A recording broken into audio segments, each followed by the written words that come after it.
BMF, short for Black Mafia Family, is one of the most infamous underground organizations in American history. They amassed millions of dollars, owned luxurious mansions, drove extravagant supercars, and dominated the entertainment industry with unparalleled influence. Their story is a jaw-dropping saga of how young men from the bottom rungs of society broke through barriers and infiltrated the upper echelons, transitioning from the blood-soaked streets of Detroit to lavish yacht parties in Miami. This is the tale of the Black Mafia Family. In Boynton, an isolated neighborhood severed by a river, lies a forgotten community amidst a crumbling city. This area epitomized the depths of poverty, rife with violence and rampant crime. Here, at 1555 Edsel Street, one of the three remaining houses in the neighborhood, Demetrius and Terry Flenory were born and raised. Despite growing up in such a harsh environment, the two brothers were determined to rise above their circumstances and build a better life. Demetrius, the older brother, was magnetic and charismatic, with a flair for standing out in any crowd. In stark contrast, Terry was reserved, shunning attention and maintaining a low profile. Despite their opposing personalities, they shared one remarkable trait: an innate ability to make money, a talent they discovered and nurtured at a young age. During their high school years, the brothers began dabbling in business, selling anything that could turn a profit. While both were skilled entrepreneurs, their approaches differed significantly. Demetrius thrived on networking, connecting with people and making himself the center of attention. Terry, though quieter, was razor-sharp and incredibly cautious. These contrasting styles would lead them down an extraordinary path, a path paved with power and wealth that overshadowed everything else. Demetrius, later known as Meech, craved the spotlight, constantly boasting about himself and drawing others into his orbit, especially women. Terry, on the other hand, stayed in the shadows, avoiding the limelight and maintaining a humble, discreet demeanor. Their starkly different personalities would become a defining factor in shaping their future. By the time Meech was in the 11th grade, his small business ventures were thriving, earning him a steady income of $1,000 per week, a staggering sum for a teenager. Yet for Meech, it was nowhere near enough to satisfy his grand ambitions. In 1984, a friend named Kilo devised a daring plan. Kilo's uncle, Edric E.D. Boyd, was a drug kingpin who controlled distribution networks in both Miami and Detroit. E.D. was the very key Meech and Kilo needed to unlock their next chapter. After months of meticulous planning, Meech finally met E.D. Boyd, with unshakable confidence and a charm that outshone his rivals. Meech left a lasting impression on the drug lord. Not only did he convey an unwavering determination, but he also ignited E.D.'s belief in a shared vision of wealth and power. Their meeting led to an agreement, and the very next day, Meech began his journey into the world of drug trafficking, a decision that would alter the course of his life forever. Meech and his team introduced a revolutionary strategy, selling 50-gram packages of cocaine at below-market prices. This bold move created a tidal wave of demand, attracting customers from all over. To keep up with the explosive growth, Meech enlisted his brother Terry and close friend D. Meeks, laying the foundation for what would become the Black Mafia Family Empire. And so began the rise of BMF, a criminal dynasty built on ingenuity, audacity, and the unrelenting pursuit of power. The notoriety of their 50-gram cocaine bags quickly established the 50 Boys as major players in Southwest Detroit. Word of their affordable, high-quality products spread like wildfire, drawing people from all over the city and even neighboring states who flocked to buy from them. Before long, the nickname the 50-gram Boys became infamous across Detroit. By early 1985, Big Meech had become wealthy beyond his wildest dreams. He sported a thick gold chain, donned luxurious fur coats, and drove flashy cars. Yet, in the treacherous world they inhabited, Meech's fortune could vanish in an instant. To maintain control and cohesion, E.D. Boyd, the group's mentor and supplier, held weekly Sunday meetings at his home, These gatherings served as a time for the 50 boys to share meals and discuss the happenings on the streets.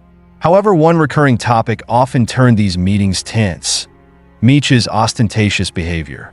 ED repeatedly warned Meech that his flashy lifestyle, wearing extravagant jewelry, driving conspicuous cars, and constantly seeking attention, was a magnet for law enforcement and rival gangs. But Meech, driven by pride and an insatiable need to stand out, refused to change his ways. He wanted all eyes on him, even if it meant endangering the entire operation. Meanwhile, ED was embroiled in a long-standing feud with Leighton Simon, an infamous Detroit kingpin known as Leighton Beast. The animosity between ED and Leighton dated back to before the rise of the 50 Boys. Leighton controlled the 12th Street area, and though both men commanded respect in their territories, they had avoided direct conflict until 1985. In June of that year, tensions escalated during a high-profile boxing match at the iconic Caesars Palace in Las Vegas, a hotspot for the rich and powerful. Amid the glittering crowd of prominent figures, an unusual moment unfolded. Leighton Simon and Big Meech found themselves standing next to each other, their gazes locked in an unrelenting stare-down. Meech, never one to back down from a confrontation, felt disrespected when Leighton brushed past him in the bustling crowd. Though the initial contact seemed accidental, Meech interpreted it as an intentional slight. Finally, unable to restrain himself after another bump, Meech confronted Leighton with piercing eyes. He stepped forward and said, "If you bump into me one more time, we're going to have a problem." Those words hung in the air, thick with tension, leaving the surrounding crowd uneasy. Leighton, who already despised ED Boyd, found new fuel for his hatred of the 50 Boys. This simmering resentment would soon ignite into a chain of violent events. In 1987, at just 15 years old, Terry Flenory began to make his mark on Detroit. Like his brother Meech, Terry wanted to carve out his own identity and earn recognition as a rising kingpin. He adopted the name Southwest T, a title that reflected his ambitions to dominate the region. On February 22, 1987, Terry was driving to his mother's house on 9th Street in a Corse. As a fierce snowstorm blanketed the streets, Terry parked his car and rushed inside to escape the biting cold. That urgency saved his life. Moments later, a gunshot rang out. Had Terry been just a second slower, the bullet would have struck his head. Instead, it grazed his eye, leaving him gravely wounded. His mother rushed him to the hospital, where doctors managed to save his life. Though he lost vision in one eye, news of the attack sent shockwaves through the 50 Boys. Furious and shaken, they were determined to retaliate. Convinced that this brazen act of violence was orchestrated by Leighton Simon, tensions within Detroit's criminal underworld reached a boiling point. But the chaos didn't end there. Just months later, Kilo, ED Boyd's nephew and a trusted member of the crew, was found dead in his truck. The circumstances surrounding his murder were shrouded in mystery, sending further ripples of fear and anger through the 50 Boys. This was only the beginning of an uncontrollable spiral of violence and retribution that would reshape Detroit's criminal landscape. A pervasive sense of unease hung over Detroit, and as they walked the streets, members of the 50 Boys were always armed. They knew that anyone could be an enemy and that their lives could be stolen in the blink of an eye.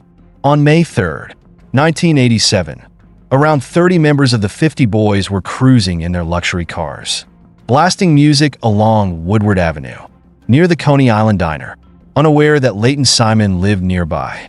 When Leighton heard about the gathering, he wasted no time driving over with his brother.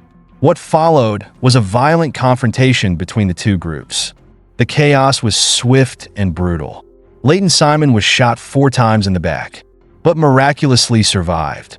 However, his brother wasn't so lucky. Leighton had to watch the death of his closest family member, an image that would burn into his mind, fueling his hatred for the 50 Boys and igniting his thirst for revenge. Meanwhile, the 50 Boys felt invincible, having not only fended off the attack, but also walked away with a substantial sum of money. Big Meech, feeling untouchable, grew increasingly arrogant. In 1989, he decided it was time to prove once again that he was the strongest. On May 22nd, 1989, Meech came up with a bold idea. He threw a massive street party right outside Layton's grandmother's house. The sound of loud music blared from the expensive cars, while laughter and chatter filled the air. This act of defiance drove Layton into a fury, and he immediately sped over, seething with anger. What followed was a barrage of gunfire in the dead of night. Meech was shot 12 times, and the situation looked grim. He was rushed to the hospital in critical condition. It seemed like the end of everything, but Meech defied the odds and survived. This close call shocked him into reassessing his reckless behavior. That very night, the 50 boys held an emergency meeting, realizing that the violent lifestyle they had been living could no longer continue, especially with the ever-present threat of Layton Simon hanging over them. After much deliberation, Meech and his crew made a difficult but necessary decision. They had to leave Detroit. Leaving the city where they had dominated for so long was not an easy choice, but they understood that staying meant risking their lives every day. However, their departure was only part of the plan. The 50 boys would not just change locations. They would completely transform their operations. They rebranded themselves as the Black Mafia family, symbolizing their newfound ambition and drawing inspiration from the powerful mafia families of 20th century Italy. Street confrontations were no longer their focus. Money was. Southwest T relocated to Los Angeles, establishing connections in California and even eyeing expansion into Mexico. Meanwhile, Big Meech chose Atlanta as his new base. However, the first year in Atlanta was far from easy. While they had once been pulling in millions of dollars a month in Detroit, now they were scraping by with only a few $1,000s. But even in adversity, there was fortune to be found. In 1990, Southwest T forged a key partnership with Wayne Jordan, a man with extensive connections throughout Mexico and access to some of the cheapest cocaine on the market.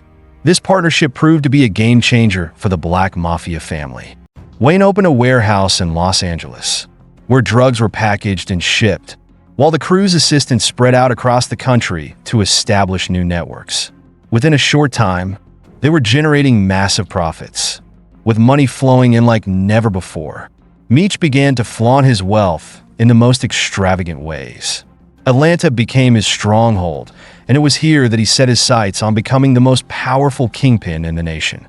Meech and his associates were often seen at the hottest clubs in Atlanta, cruising in their shiny luxury cars, adorned with dazzling diamond chains and draped in expensive fur coats.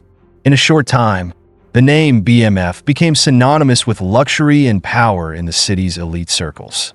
However, Southwest T, who remained in Los Angeles, didn't share the same mindset. He tried to maintain a more low-key, modest image, not wanting to attract too much attention, something Meech viewed as complacency. Meech firmly believed that fame was his ultimate goal. He had no qualms about flaunting his wealth, living extravagantly, and showing off his success. But alongside the showiness, he worked tirelessly to keep his operations running smoothly. By 1990, Meech had acquired 8 expensive mansions spread across Atlanta. Each property was used as a stash house, a base for handling deals and distributing goods across the U.S. The scale of their operations quickly surpassed what the two brothers could handle alone, leading them to hire experts to manage the expanding business. In 1998, BMF brought on a highly skilled yet risky financial expert, Doc Marshall, a genius in mathematics and economics. Although he came from a different background, far removed from the streets, Doc's sharp economic insights propelled the business to new heights. However, a mind like Doc's in the underground world could have unintended consequences. While the business thrived, Meech began to grow restless with simply making money from drug dealing. He started nurturing new ambitions. In 2001, as Meech was becoming a star in Atlanta's underground scene, he met Jay Jenkins, also known as Young Jeezy, a major player from Hawkinsville who had turned his street earnings into a successful rap career. Inspired by Jeezy's rise to fame, Meech wanted to carve out his own path in the music industry. But since he lacked rap skills, he decided to establish a music label, BMF Entertainment. Meech invested millions into music production, determined to prove that he could make money in entertainment. His initial goal was to sign Young Jeezy. But since Jeezy had his own label, Meech shifted focus to signing rapper Blue Da Vinci. He spent over $500,000 on each music video, buying luxury cars and designer clothes for Da Vinci. Yet the results were disappointing. Despite receiving top-tier resources, Blue Da Vinci never reached the stardom Meech had envisioned. For Southwest T, this was a clear sign that BMF's music venture was doomed. Tensions rose between the brothers, and their disagreements over strategy led to a rift. In the past, they had kept each other in check, always warning each other when one made a mistake. But now, their differences were irreparable. Meech, no longer holding back, decided to elevate his lavish lifestyle to new extremes, regardless of the consequences. This decision marked the beginning of an inevitable decline for BMF. The split between the brothers, combined with Meech's obsession with living in opulence and his disregard for the fallout, started to undermine the empire they had built together. In 2002, Big Meech began hosting extravagant parties at his lavish mansion in Buckhead, a neighborhood known for its affluent residents where everything had to be perfect and luxurious. But Meech didn't care about following the rules. He wanted everything to be on his terms. The parties went on all night, loud and packed with celebrities like Jeezy, Fabulous, and Diddy, along with their entourages. These were not simple social gatherings. They were displays of excess, as if Meech wanted the world to know he existed, that he was at the pinnacle of power, and he wasn't afraid to show it. But things did not go as smoothly as Meech had anticipated. At 7 a.m. on September 17th, 2003, three men unexpectedly broke into the BMF mansion through the garage. These intruders moved like shadows, but within seconds, panic set in. BMF immediately realized they were being watched, and a chase began. In a frantic rush to cover their tracks, the BMF crew quickly began packing everything into their cars, preparing to leave the mansion. They left Doc Marshall behind to handle the police. Doc claimed that he had confronted the intruders and chased them off, all within the law of Georgia, but the police, suspicious, continued their investigation. They obtained a search warrant, and the entire mansion was thoroughly searched. The Atlanta police spent hours combing through every corner of the house. Eventually, they discovered a large quantity of drugs hidden in the bedroom closet. Doc Marshall was arrested on the spot and taken into custody. Despite this, Big Meech and Terry remained unfazed. Life went on as usual. The lavish parties moved from the mansion to local clubs, and every time Meech appeared, he was always accompanied by a large entourage of BMF members. On November 12, 2004, Meech and his crew arrived at Club Chaos. After a while, Meech struck up a conversation with a woman, unaware that she was dating Anthony Jones.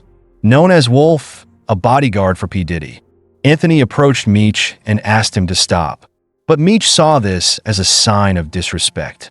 He immediately shoved Anthony, causing the latter to angrily leave the club.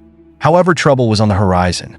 As Meech and his group were leaving the club at 4 a.m., they encountered Anthony again in the parking lot. A verbal altercation quickly escalated into a violent confrontation. What seemed like a situation that could have been easily defused spiraled out of control, with the violence intensifying. The next morning, Meech was arrested for the altercation, and it seemed like the end of the story. But a surprising turn of events occurred. Meech was released on the grounds of self-defense. The bizarre part was that, despite everything that had just happened, the Atlanta police still didn't realize who they had arrested. Big Meech, a name that should have been a significant challenge to the system, had once again slipped through their fingers. He and the BMF continued to thrive as if nothing had happened, while the people around him saw Meech as just another wealthy businessman in Atlanta. Few knew that he was running the largest underground empire in the country at that time. His extravagant lifestyle, with his fleet of luxury cars, palatial homes, and lavish parties, hid the true nature of his operation. Although those around him saw no cause for alarm, the Drug Enforcement Administration, DEA, decided to investigate. When they looked at Big Meech's tax records, something seemed off. Despite his immense wealth, his fleet of supercars, his extravagant mansions, and his lifestyle of excess, Meech's reported income was only a mere $200,000 a year. DEA agents knew they had uncovered something suspicious, and they decided to present their findings to a judge to obtain permission to wiretap his phones. At first, the agents thought tracking Terry Flenory would be easy, but they didn't anticipate the complexity of BMF's communications. Terry had over 20 different phones and never used his real name or official addresses during calls. Every member of BMF used aliases and encrypted their conversations, as if speaking in a secret language. The agents were starting to feel frustrated, thinking all their efforts might be in vain, until Terry unknowingly made a comment that would change everything. In a conversation with an assistant, Terry made a comment that enraged the agents. The police aren't smart enough to wiretap phones like in The Wire. The agents were immediately offended. They were determined not to back down, working through the night to crack Terry's encryption, and eventually, they succeeded. On December 5th, 2004, a new shipment was about to be transported. This time, a man named Jeffrey Lair was assigned to deliver the goods to the Buckhead mansion. The car, filled with illicit items, was driven by Jeffrey and his girlfriend, headed for Louisville, Kentucky. What Jeffrey didn't know was that every one of Terry's phone calls had been monitored by the FBI, and they knew exactly when the shipment was going to take place. Instead of arresting him immediately, the agents devised a smarter plan. They contacted the Missouri State Police and instructed them to conduct a routine traffic stop on Jeffrey Lair. Though it seemed like just another routine stop, the agents had carefully planned it to ensure BMF would be none the wiser. When the car reached Florissant, Missouri, it was pulled over. Upon searching the vehicle, the police found all the evidence they needed. Jeffrey was arrested and, thinking it was no big deal, called Terry from the county jail. What he didn't realize was that this call was a trap set by the agents. In his conversation, he detailed everything, giving the agents exactly what they needed to take down BMF. At this point, half of the investigators wanted to arrest Terry immediately, hoping for a 10-year sentence. But the other half wanted something bigger. They wanted to take down the entire BMF empire. The lead investigator, who had been steering the case, believed he could shake Jeffrey's trust. He threatened Jeffrey with 20 years in prison if he didn't cooperate. In the end, Jeffrey surrendered. What was terrifying, however, was that BMF still had no idea what was happening. They thought it would take Jeffrey a long time to handle the situation, completely unaware that panic was slowly creeping through the organization. Meech and Terry were still living in a false sense of security, unaware that a storm was brewing. No one in BMF could have predicted what was coming next. On October 17, 2005, the FBI raided all 9 BMF mansions in Atlanta. But strangely, they found nothing. Every trace of evidence had been swiftly erased, almost as if BMF knew what was coming. At that point, the FBI was left with only wiretaps on Terry and Jeffrey Lair's phones. But they still didn't have enough to bring BMF down. BMF's lawyers believed that Terry would only face a 10-year sentence, which wasn't too severe. As for Meech, there was no solid evidence to tie him to any crimes. However, everything started to crumble in an irreversible way. Doc Marshall, a former key figure in the organization, unexpectedly testified against BMF. He provided crucial information that helped the FBI arrest 36 members of the crew, including Big Meech. This was the fatal blow. The BMF organization was completely crippled. The mansions, the luxury cars, the lavish parties, and all the glory vanished in an instant. Throughout the investigation, the agents couldn't believe the scale of BMF's operations. Some estimates suggested that BMF was making over $300 million a year from drug trafficking. But no one could have predicted that the empire would collapse so swiftly. In the end, Terry and Demetrius were sentenced to 30 years in prison. In 2020, Terry was released and Meech will be free in 2026. But the question remains, will they truly reform when they're released, or will they quietly return to their illicit ways? And what do you think truly led to the fall of BMF, Meech's flashy lifestyle? the organization's carelessness, or the determination of the DEA. He's a narcissist, ruthless, unpredictable, impulsive, and seemingly devoid of any conscience. These words aren't just how figures in the criminal underworld describe him. They're also the very terms used by leading psychologists and psychiatrists with extensive expertise when profiling him. In the shadows of the underworld, he is the terror that haunts every gang.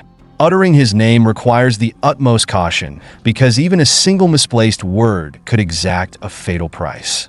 This fear is hardly surprising. The crimes he's suspected of committing are so chillingly brutal that they defy comprehension. His ties to one of the world's most powerful crime families, the Kinahans, only magnify his ominous reputation. But how did a minor criminal from Amsterdam rise to such prominence? Forging alliances with some of the most feared figures in global organized crime? This is the story of Naoufal Fassih, infamously known as Belly. Naoufal Fassih, nicknamed Belly for his large frame, was born on September 9, 1980 in Rotterdam, but grew up in the Amsterdam area. His early life was marked by constant turmoil. From 1991 to 1996, he attended Panerai, a school in Amstelveen designed for troubled children. Yet even in such an environment, Fassih stood out. His uncontrollable fits of rage and aggressive behavior set him apart from his peers. Life was anything but easy for Fassih. These challenges seemed only to drive him deeper into darkness. From 2002 to 2012, he was incarcerated in a psychiatric facility for his involvement in a shocking robbery in Bijlmer, Amsterdam. The facility's aim was rehabilitation, to help him reintegrate into society. But for Fassih, it was the beginning of a transformation, one that pushed him further into the depths of the criminal world. Upon his release, rather than turning his life around, he emerged as a notorious figure in Amsterdam's criminal underworld, a man even the city's crime lords treaded lightly around. He forged alliances with both major and minor criminal gangs, cementing his place at the very top, while his name was unknown to the public. Within the criminal underworld, Fassih was a living legend, fearless and volatile. His unpredictable nature left those around him paralyzed with fear. By the end of 2012, Fassih's name finally appeared in Dutch headlines. It was linked to the infamous shooting in the Stadsliedenburg district, a shocking event that stemmed from an escalating power struggle among criminal factions. The intended target survived the attack, but was left scarred by the horrifying ordeal. When questioned by the police, he claimed that Fassih was one of the gunmen and painted an even more chilling picture of the man. "You underestimate him. He's filled cemeteries with his victims. When he strikes, he leaves no trace. There was one time he shot someone in the leg and went to prison for it. But when he got out, he went back and shot the same person in the exact same spot. Calling him insane doesn't even begin to describe him." Fassih wasn't just a criminal. He was a nightmare made flesh. Stories about him sent shivers down the spines of even the bravest. The December 2012 massacre in Stadsliedenburg seemed like a case destined to imprison Fassih for good. Yet once again, insufficient evidence allowed him to walk free, as though nothing had happened. But one fact remained indisputable. Fassih was merciless, with no limits to his cruelty.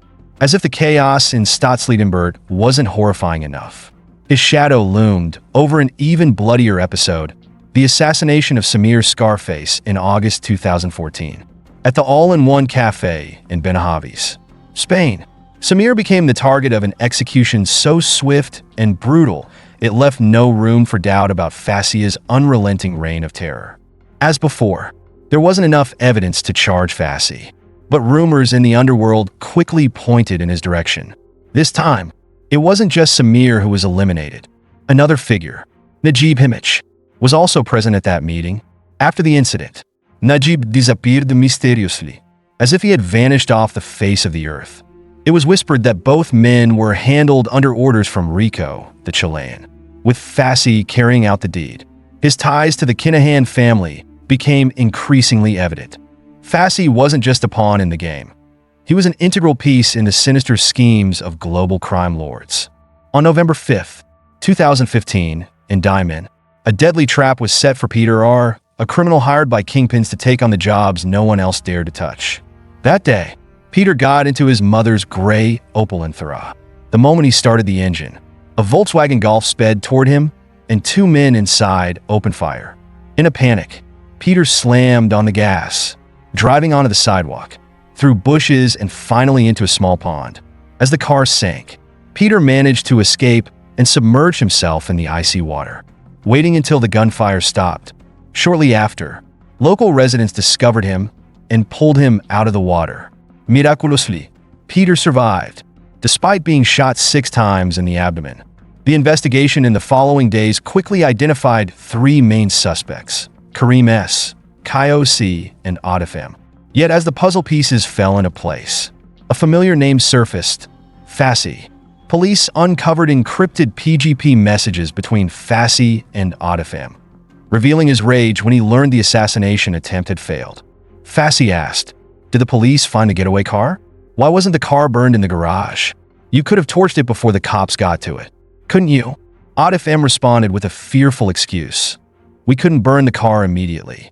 We didn't have another vehicle to switch to, so we still needed it afterward. I wasn't trying to go against you. We discussed everything. We wiped the car down with ammonia, just hoping that dog disappears." This explanation did nothing to quell Fassih's fury. The exact reason he wanted to deal with Atif remains a mystery. But, as always, it seemed likely he was simply carrying out orders from someone even more ruthless. Step by step, crime by crime, Fassih not only frustrated law enforcement, but also instilled fear within the criminal underworld itself. For Fassih, no failure was forgiven, and his every action left a lasting mark in the shadows. He wasn't just a criminal. He was the embodiment of unrestrained brutality. As if his previous atrocities weren't enough to cement his terrifying reputation, Fassih was also suspected of involvement in a complex and mysterious assassination: the murder of Ali Mohammed in Almere, the Netherlands. But this was no ordinary killing. Ali Mohammed was an alias. His real name was Mohamed Reza Khaled, a man sentenced to death by the Iranian government. He had been accused of orchestrating the largest bombing in Iran's history on June 28, 1981, which claimed 73 lives. Why would Fassih, a criminal rooted in the Dutch underworld, target someone like Mohammed? To this day, the answer remains an enigma. Some speculate that this was an act of revenge orchestrated by the Iranian government against someone they saw as a traitor. The Dutch Ministry of Justice asserted that Fassih acted as a middleman in this assassination. The truth began to unravel when servers in Canada, used to send encrypted messages, were seized by law enforcement. On November 15, 2015, Fassih sent a message to Randall D., a notorious figure in Amsterdam's underworld, saying, "I've got a sweet job for you." Randall D. was no stranger to the game, having participated in numerous assassinations. He was a chilling presence in the world of organized crime. Fassih continued to provide detailed instructions through encrypted messages. The target is a Turkish guy in Almere, around 40 years old, driving a white van. I don't even know why he needs to sleep. And honestly, you don't care. He leave for work at 7 a.m., but Fassih didn't stop at supplying information. He also ordered Randall to prepare a safe house in Almere where the shooters could hide after completing their mission. However, the plan encountered a major setback. Just 10 days later, Randall D. was arrested for his involvement in the assassination of Lucas Boom, a notorious criminal in Amsterdam and a trusted associate of Willem Holleder, a name infamous in the Dutch underworld. Unwilling to let the plan falter, Fassih quickly found replacements. A newer A and Morio M were tasked with the job, and he didn't hesitate. On the morning of December 15, 2015, in a matter of moments, Mohammad Reza Kalahi Samadi, a man who had spent years fleeing the shadow of Iran, was gunned down right at his doorstep. The Dutch Intelligence and Security Service, AIVD, had long suspected that this assassination was tied to the Iranian government. Yet, to this day, there isn't enough evidence to confirm the theory. Was this part of a nation's revenge plot, or merely another link in the complex web of crime that Fassih so masterfully orchestrated? The question remains unanswered. What do you think? As for Fassih, with every bloody murder, he vanished like a ghost. Over time, he rose to prominence as a kingpin in drug-related criminal operations. Urk, a small, peaceful town in the Netherlands, was once known for its long history of hard-working fishermen setting out to sea. Its boats glided across the waves, bringing back fresh catches that sustained countless families. But beneath this serene facade, those seemingly innocent fishing boats became ideal tools for a shadowy operation, cocaine smuggling. And the mastermind behind turning these boats into a crucial part of Europe's most sophisticated smuggling route was none other than Fassih. Encrypted PGP messages seized by the authorities revealed the entire mechanism of the smuggling operation. Photographs of cocaine bricks, price negotiations, and transportation plans were exchanged between Fassih and his associates. Alongside two other key figures, Fassih maintained complete control over this highly lucrative route. The smuggling route began in South America, where cocaine bricks were loaded onto massive cargo ships. But these weren't ordinary shipments. These vessels carried special passengers, usually accomplices from Montenegro. Their role was to monitor the ship's location and share updates with fishermen waiting offshore in the Netherlands.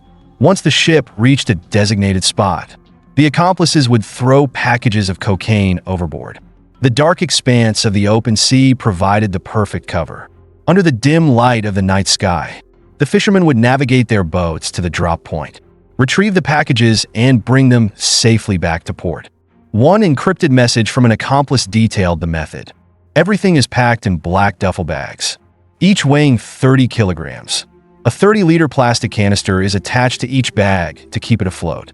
4 waterproof lights are secured to the bags to ensure no mishaps. This method, while simple, was remarkably effective, allowing the smuggling route to operate smoothly for 2 years and generate immense profits. But no crime goes undetected forever. The Dutch police's surveillance team began monitoring the group closely. They silently tracked 3 key members of the operation, Mohammed S., Lendert R., and Johannes N. The trio's frequent meetings at a secluded parking lot only heightened investigators' suspicions. The police were convinced a major operation is underway.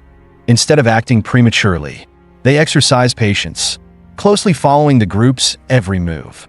They waited for the right moment to dismantle the entire smuggling network. Yet, despite their efforts, results remained elusive. The Garda raid. On April 6, 2016, Garda conducted a raid as part of their investigation into the Kinahan gang. When Fassih opened the door to the apartment being searched, the police had no idea who he was. However, they suspected he had ties to the Kinahan gang, and the search of his apartment only deepened their suspicions. He was found in possession of a fake Dutch passport and a forged Belgian ID card. In addition to expensive watches he had on him, Fassih wore sneakers worth approximately £800 and carried over £13,000 in cash. Initially, he gave police a fake name and claimed he was in Ireland to visit his girlfriend. But as further checks were carried out, including a scan of international fingerprint databases, his true identity was revealed. The authorities also discovered that Fassih was wanted by Dutch police for his involvement in the attack on Peter R. de Vries. Fassih had been in Ireland for 6 to 9 months before being caught. The High Court in Dublin was informed that he was wanted in the Netherlands to face charges of attempted murder, assault, possession of false documents, and money laundering. He was also accused of money laundering in Ireland.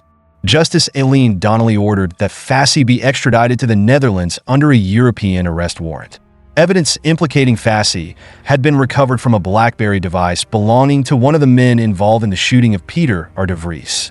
This attack was part of the bloody gang wars plaguing the Netherlands. Dutch police had managed to decrypt the encrypted messages on the BlackBerry, including exchanges in which Fassih criticized the would-be assassins for failing to kill Peter R. These messages, along with others previously mentioned, provided damning evidence. Additional proof showed that Fassih had paid £8,000 to carry out the shooting, as revealed in a wiretapped conversation recorded in a car in the Netherlands. Ultimately, the drug lord and gangster Naoufal Fassih was sentenced to 18 years in prison in the Netherlands after being convicted in 2018 for his role in the attempted murder of Peter R. de Vries and his involvement in the assassination of Ali Mohammed. Electronic evidence showed that Fassih coordinated and ordered these attacks, including paying assassins for hire. In addition to these convictions, Fassih faced further charges related to other murders and gang activities. Following his arrest in Dublin in 2016, he was extradited to the Netherlands, where the evidence led to his criminal sentences. he continues to face ongoing legal proceedings, with Dutch authorities investigating additional allegations. It seems likely that Fassih may spend the rest of his life behind bars.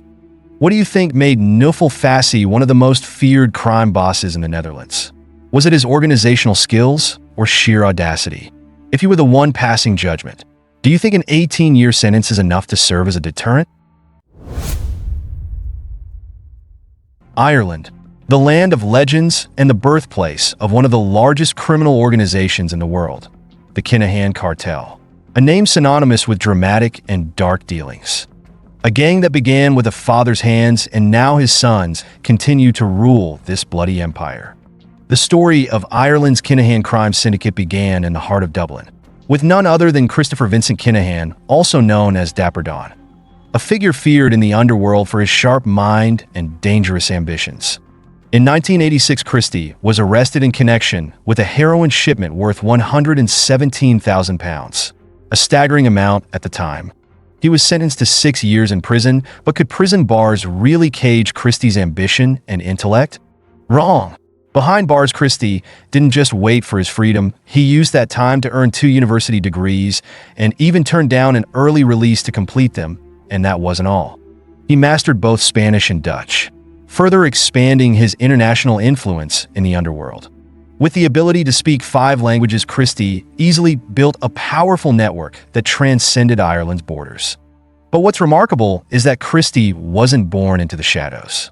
He came from a middle-class family and was educated at one of Ireland's most prestigious schools. However, after his first run-in with the law in the 1980s, Christie took a path of no return. The path to crime. His ambition didn't stop at small-time smuggling. He had grand plans for a vast smuggling empire. Christie's 2 sons, Daniel Kinahan and Christie Jr., had no choice but to follow in their father's footsteps. They were quickly drawn into the whirlwind of power and violence that consumed the cartel. Daniel took charge of daily operations, while Christie Jr. handled the finances. In recent years, Daniel has become the face of the Kinahan cartel.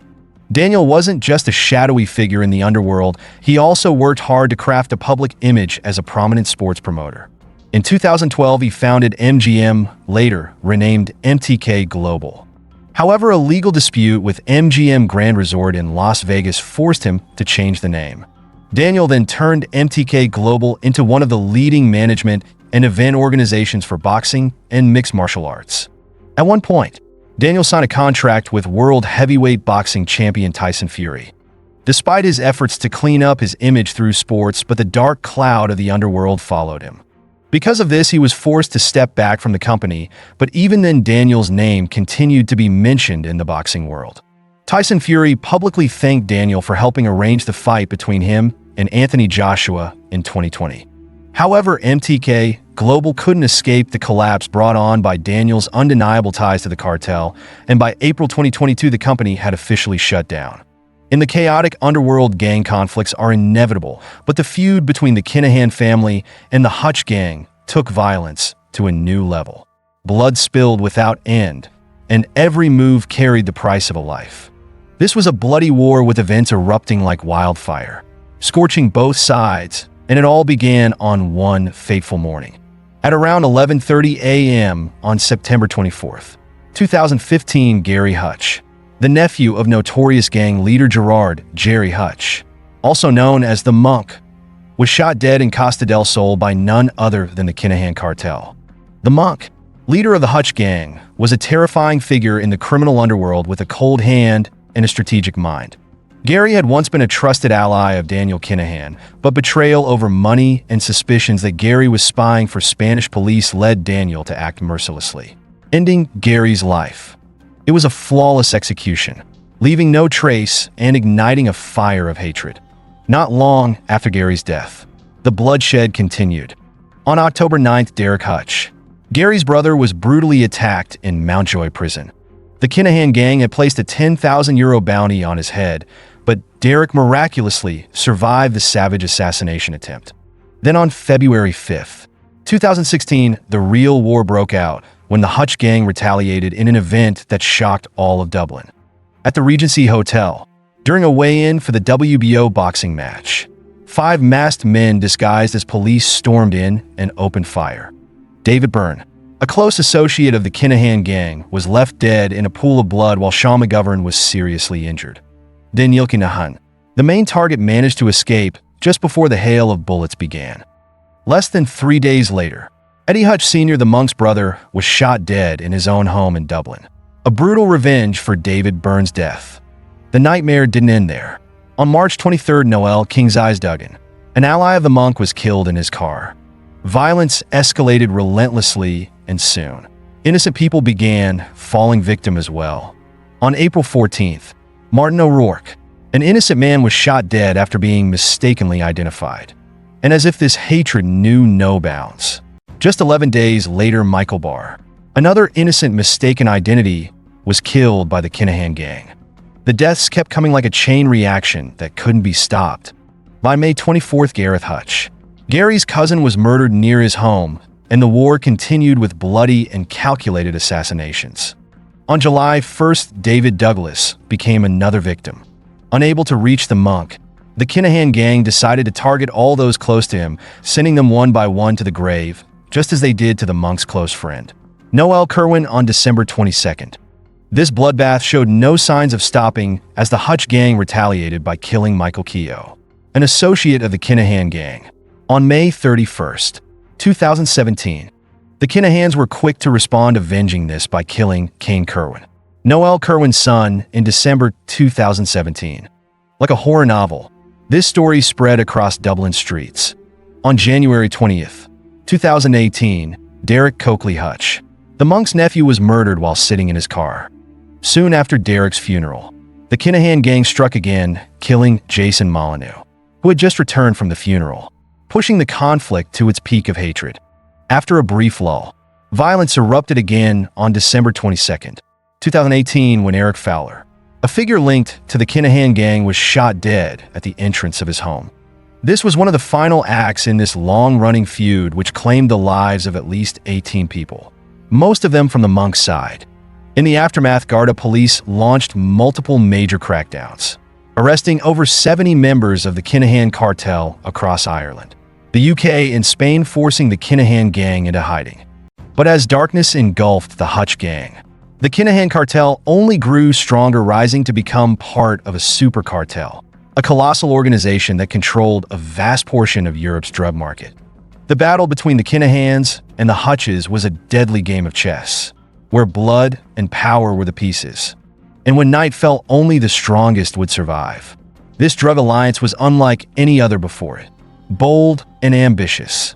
Instead of waging a death match for the throne, the most powerful kingpins decided to combine their strength, thus giving birth to a monstrous super cartel.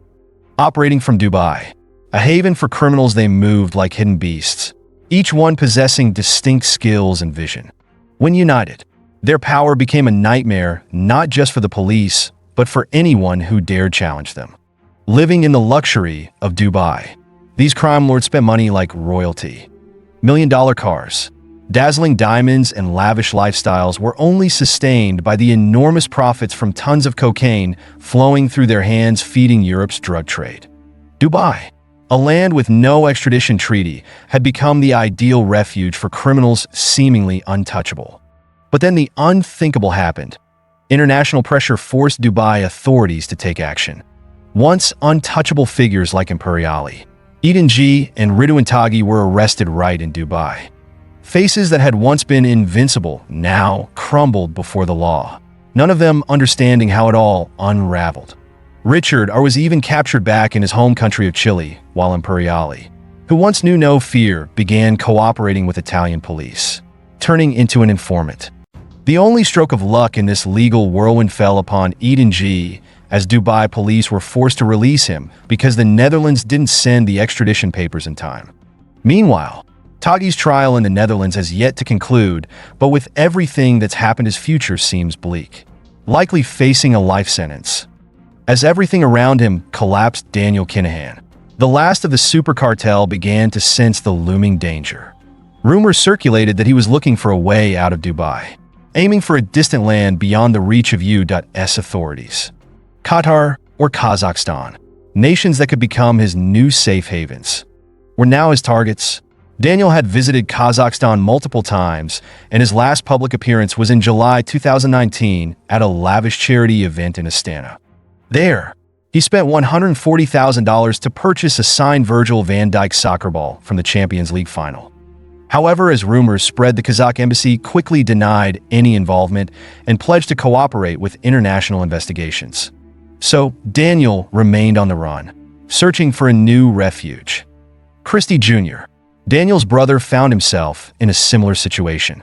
Meanwhile, their father, Christy Sr., is believed to be living in Zimbabwe on a temporary visa. However, Zimbabwean authorities have also refused to grant him permanent residency, fearing their country might become the new center of his notorious smuggling empire. According to leaked documents from the International Consortium of Investigative Journalists, ICJ, Christy Sr. was once involved in a shocking plot. The plan to purchase 9 de Havilland Canada DC-5 Buffalo aircraft from the Egyptian Air Force. These planes, with their ability to land on short runways, would have been ideal for transporting cocaine, allowing him to expand his empire further into Africa. Currently, he's using ambulance planes as a front to smuggle drugs, utilizing secret airstrips and even bribing officials to control strategic routes into Europe. With all their bold and cunning moves, the Kinahan cartel has become the second most powerful force after the Colombian cartels in controlling Africa's lucrative cocaine corridor. The game isn't over yet, and their story continues to unfold in the shadows, where every move is fraught with danger and scheming. Will Christy find permanent refuge in Zimbabwe, or will the cartel continue to hide in secrecy?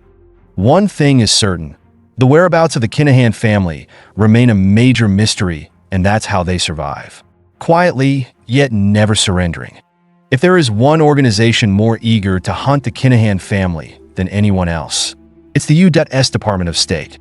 Since April 2022, Daniel, Christy Sr. and Christy Jr. have been placed on an urgent wanted list. And this isn't just a routine manhunt. They've put up a $5 million reward for any information leading to the arrest of these kingpins or the dismantling of their financial network. $5 million, a staggering sum enough to shake even the most loyal in the underworld. As soon as the reward was announced, Garda, Ireland's national police force, received an influx of intelligence, both domestic and international. Those in the shadows began to betray each other. Now Garda claims they are tightening the noose around the Kinahan cartel. The plan is in motion, and the end of this criminal empire is only a matter of time. But the question remains: is Garda truly nearing the point of dismantling the cartel, or is this a psychological game meant to scare Kinahan into lowering his guard? Who will be the first to crack under pressure and give up valuable information in exchange for the massive reward? In this dark underworld, can loyalty withstand the temptation of millions of dollars? The U.S. government didn't stop there. They took an even harsher approach, banning entry for at least 600 individuals linked to the Kinahan cartel. A move aimed at preventing any criminals from setting foot on U.S. soil. The crackdown on encrypted systems has uncovered a series of criminal cases, exposing numerous shady connections within the international crime network. Now Kinahan is the only gang left standing from the once powerful super cartel. The other members have been captured or are living in hiding, awaiting their inevitable date, with justice facing decades of prison time. The global manhunt is accelerating, and with the determination of law enforcement agencies, it seems only a matter of time before the Kinahan cartel collapses entirely. But until that day comes, they continue to run their drug empire, resilient amid the legal storms, holding on to their power in a blood-soaked world of betrayal. Hello. Al Capone is regarded as the most notorious gangster in history and one of the leading figures during the Prohibition era in the United States in the 1920s. The man known as Scarface has inspired countless films, books, and documentaries, shaping the mafia image we recognize today. Today's story will take us deep into the complex criminal life of Al Capone, from the impoverished alleys of the Brooklyn slums to the luxurious and powerful lifestyle of a gangster. Capone hired up to 1,000 gunmen and bribed nearly half of the city's police force. The purpose of this story is to recount historical events, provide information, and educate rather than glorify or romanticize criminal activities. Al Capone's real name was Alphonse Gabriel Capone, born in 1899 in New York's Brooklyn neighborhood. His parents were Italian immigrants who came to the U.S. in search of a better future for their children. Al Capone's father, Gabriel Capone, was a barber, while his mother, Teresa, was a seamstress. Despite living in difficult conditions, but they worked hard to raise their 9 children. Like most immigrant families of that time, the Capone family had to work tirelessly to make a living, always obeying the law and striving to integrate into their new country despite language, cultural, and religious barriers. Al Capone grew up in a poor slum riddled with crime and poverty in Brooklyn, which profoundly influenced his character. He quickly developed a brutal and violent demeanor. At the age of 14, he formed his first gang, called the Navy Street Gang, named after the neighborhood where he lived. This gang was created to fight against harassment of Italian women by Irish boys. As the leader, Capone quickly displayed his innate leadership skills, which would follow him throughout his life. By the age of 19, Capone married Mary Coughlin, an Irish girl he met at a bar, and the couple later had one child named Albert Francis. At this time, Capone's future was quite uncertain because after dropping out of school at an early age, he had no choice but to earn a living on the streets to support his family. It was during his frequent visits to bars in New York that Al Capone began to interact with notorious mobsters and gradually stepped into the world of organized crime. Here, Capone successfully joined a new gang that included famous gangsters like Johnny Torrio, Frankie Yale, and Lucky Luciano. From these men, Capone learned and began to delve deeper into New York's underground world. Capone started his criminal career when he was hired by Frankie Yale to work at a business that was both a bar and a brothel called Harvard Inn. Capone's main job was to collect money from customers, threaten them with violence if necessary, and control the flow of money from the prostitutes to prevent embezzlement. In other words, Capone was the protector of this bar. Fights and even murders became commonplace, and Capone gradually immersed himself in that violent atmosphere. Before long, he had crafted his legend with the nickname Scarface, a name that would follow him for the rest of his life. As he grew more accustomed to his new position, Capone gained increasing respect from his colleagues. He became a bartender at Frankie Yale's bar, and it was during this time that Capone received his famous scar. According to reports, Capone met a girl at the bar and flirted with her, even uttering some insulting remarks. The girl bluntly rejected him and then complained to her brother, a gangster named Frank Galluccio. Drunk and angry, Frank pulled out a bottle opener and attacked Capone. Although Capone managed to dodge most of the blows, but he was still slashed with 2 cuts on his cheek, one of which stretched from his ear to his mouth. That deep scar embarrassed Capone, and he always tried to hide it. However, it ultimately became a defining mark associated with his image throughout his life. Incredibly, Al Capone once attempted to distance himself from the world of organized crime after marrying Mary Coughlin. He desired a respectable life to protect his family, which was reflected in his decision to leave Frankie Yale's bar and move to Baltimore, where he found work as an accountant. This opportunity allowed him to develop financial management skills, which would later become crucial during Prohibition when he controlled millions of dollars. However, Capone's normal life did not last long. On November 14th, 1920, his father passed away from a heart attack, forcing him to return to New York and fall back into criminal associations. Once he was back in the underworld, Capone quickly gained a reputation as a thug who was not afraid to use violence, even willing to kill if necessary. There were rumors that he had killed a prostitute suspected of embezzling money or even murdered a friend for not paying at the bar where he worked. Capone's cold-bloodedness and violence made many in the gang unhappy, including Frankie Yale and Lucky Luciano. To avoid police attention, they decided to temporarily move Capone out of the city to calm the situation and protect the gang from judicial scrutiny. Al Capone's task was to join Johnny Torrio's gang in Chicago, as Torrio needed someone he could trust to assist him in complex criminal activities, and Capone was exactly the person he was looking for. Receiving $2,000 from Lucky Luciano, Capone took the first train to Chicago, a place that would shape his legend. It was Torrio, the mentor who completely changed Capone's life. In 1921, amid Prohibition, When the production and consumption of alcohol were entirely banned in the U.S., Capone moved to Chicago with his family. He arrived with a single goal: to learn about organized crime mechanisms and rise to power in the criminal world. To achieve this, he placed his trust in Johnny Torrio, whom Capone quickly came to regard as his mentor. While working with Torrio, Capone realized that to advance in the underworld, he needed to use his intellect more than just relying on violence. He started with minor roles in low-end brothels and soon got promoted to bartender in one of Torrio's important bars. Like other bars, this place was not a cozy spot for drinking, as fights and murders occurred regularly. However, Capone proved very skilled in his job and even became Torrio's trusted right-hand man.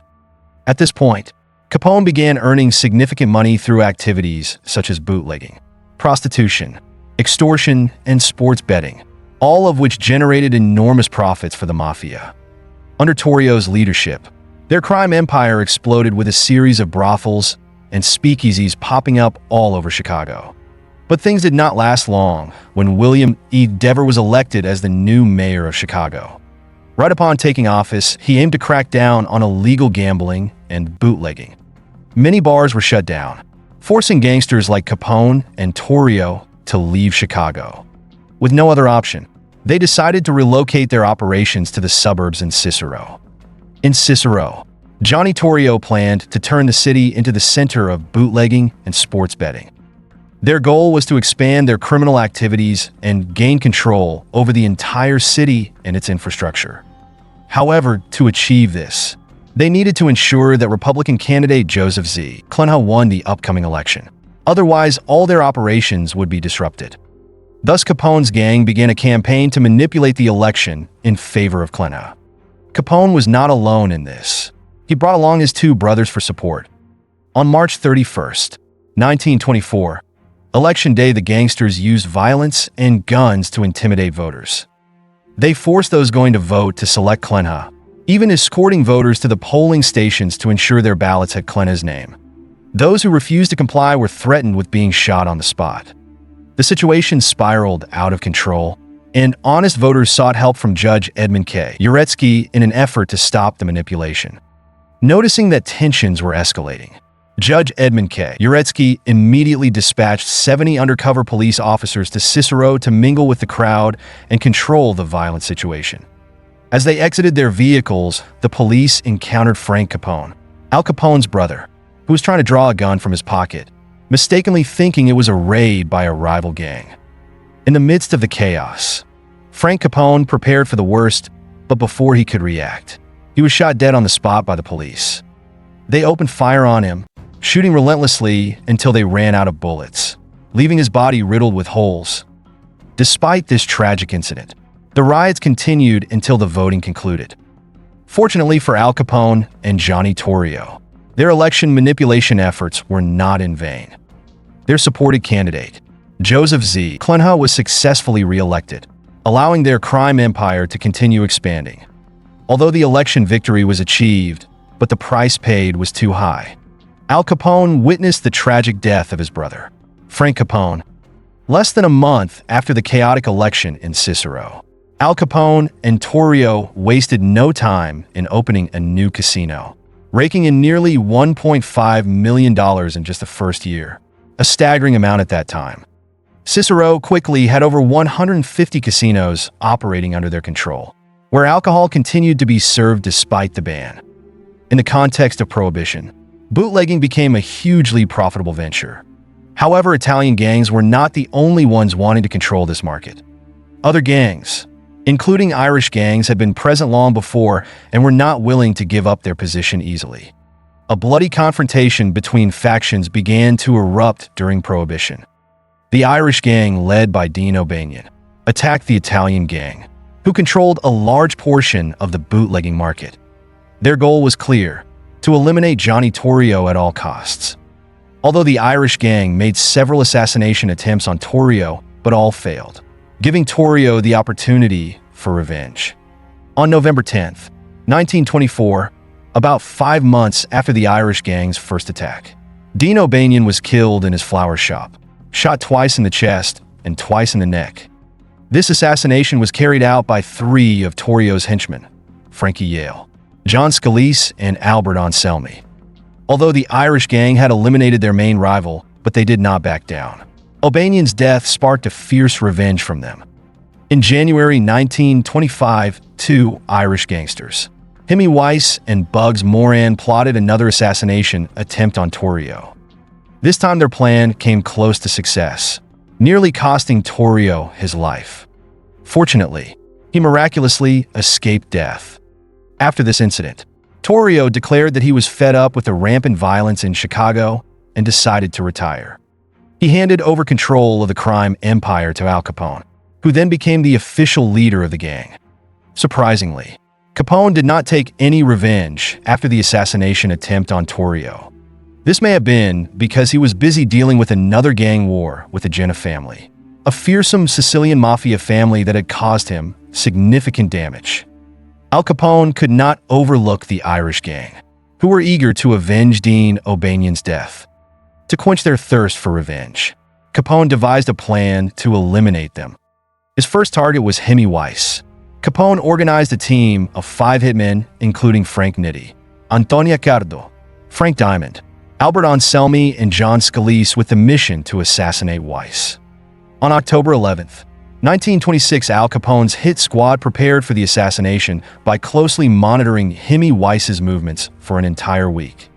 They waited for the perfect moment to strike until the opportunity presented itself. When they saw Weiss step out of a store with 3 bodyguards, Capone's gunmen immediately opened fire, ruthlessly gunning him down. This was one of the most formidable rivals that Capone's gang had faced, and now Al Capone had only one thing left to do: eliminate Bugs Moran, the sole bootlegger in Chicago. In April 1927, former Chicago Mayor William H. Thompson was appointed again, bringing an advantage to Capone and his family. After 5 years of exile, he was finally able to return to their former headquarters. The new mayor turned a blind eye to organized crime, allowing the gangsters to expand their influence without police interference. At this point, Bugs Moran was the last obstacle standing between Capone and his total control of the market. Violent conflicts between Moran and Capone spread terror across the streets of Chicago. To end this war, Capone devised a plan. On February 14th, 1929, while vacationing at a villa in Florida, Capone ordered some of his men to go to one of Bugs Moran's warehouses, disguised as police officers. The hired hitmen ordered the 7 people present in the building to line up against the wall.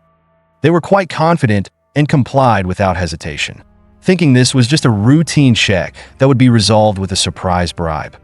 However, Capone's gunmen unexpectedly opened fire, turning Moran's warehouse into a veritable slaughterhouse, with all 7 men killed on the spot. When identifying the bodies, Capone's men suddenly realized that Bugs Moran was not among them. In fact, he had managed to escape just minutes before when he saw the police arriving at the warehouse. However, Moran, who had miraculously survived the Valentine's Day massacre, was severely psychologically affected. He no longer wished to fight Al Capone, gradually distancing himself from large-scale heists and only engaging in petty thefts. His gangster career ended when he was arrested for a bank robbery. He died in 1957 while serving his sentence. In the end, Al Capone had eliminated all his rivals, and complete control over the underworld in Chicago became a reality. From January 16th to 19th, 1929, the first ever summit of organized crime in America was held. The country's top mafia bosses gathered in Atlantic City to discuss their future. Al Capone was present, particularly to keep an eye out for anyone who might try to double-cross him, escorted by major figures from the underworld such as Lucky Luciano, Meyer Lansky, Frank Costello, Albert Anastasia, and Willie Moretti. The purpose of this conference was to ease tensions among the various mafia families, thereby avoiding conflicts that could severely damage their business operations. However, at this conference, Capone was not well regarded. He was criticized for attracting too much media attention since the infamous Valentine's Day massacre. Consequently, he was advised to keep a low profile for a while.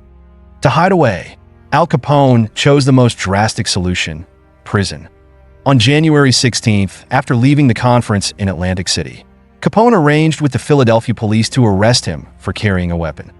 For him, this was the only way to stay off the FBI's radar, an agency that was increasingly taking a serious interest in his activities.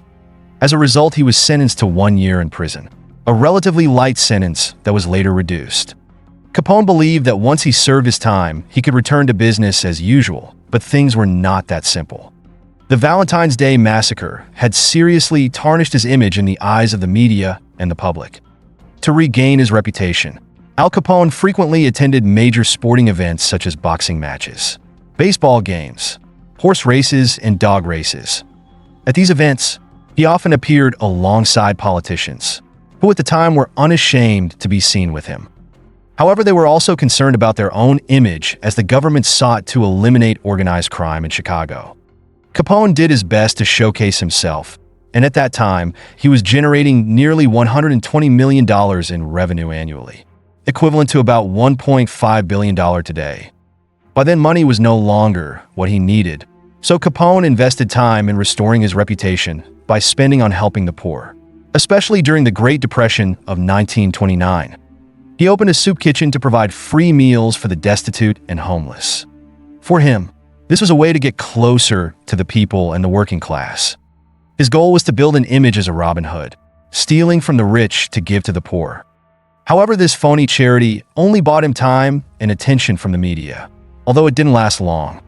After the Valentine's Day Massacre, Al Capone shocked public opinion, particularly with the way his men coldly eliminated Bugs Moran's gang. The case received widespread media coverage and stirred public sentiment. Capone's public appearances and charitable activities did not change the situation. He had reached a point of no return. The government had made its choice. They wanted to take down Capone, who had become their #1 enemy. However, taking him down in Chicago was very complicated because, at the height of his power, Capone was so influential that even the law could do nothing against him. At that time, Al Capone's army was stronger than the Chicago police, and even the county authorities could not bring him to trial for the horrific crimes attributed to him, such as bootlegging, extortion, pimping, gambling, and murder, all without any evidence. The entire country believed Capone was a criminal, but no one could prove it. Even Eliot Ness, a famous agent in the fight against Prohibition at that time, could not find evidence to convict Capone.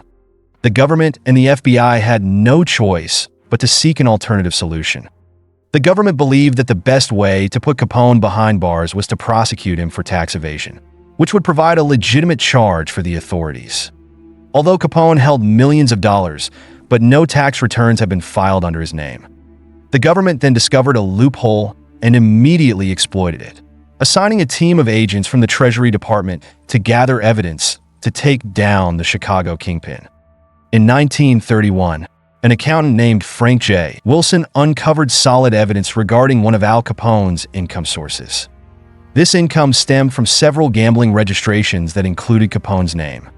On June 5, 1931, he was indicted for tax fraud, and his trial began on October 6, 1931 in federal court in Chicago. This was an internationally significant trial with media coverage from around the world unprecedented for such an event. It was not just a simple trial, but a confrontation between the entire United States and a notorious gangster. During the trial, Capone was not worried. He believed he could be sentenced to a maximum of 2 years in prison if he pleaded guilty before the judges. As soon as the jurors were selected, Capone, as usual, attempted to bribe them. However, things were no longer as straightforward as before.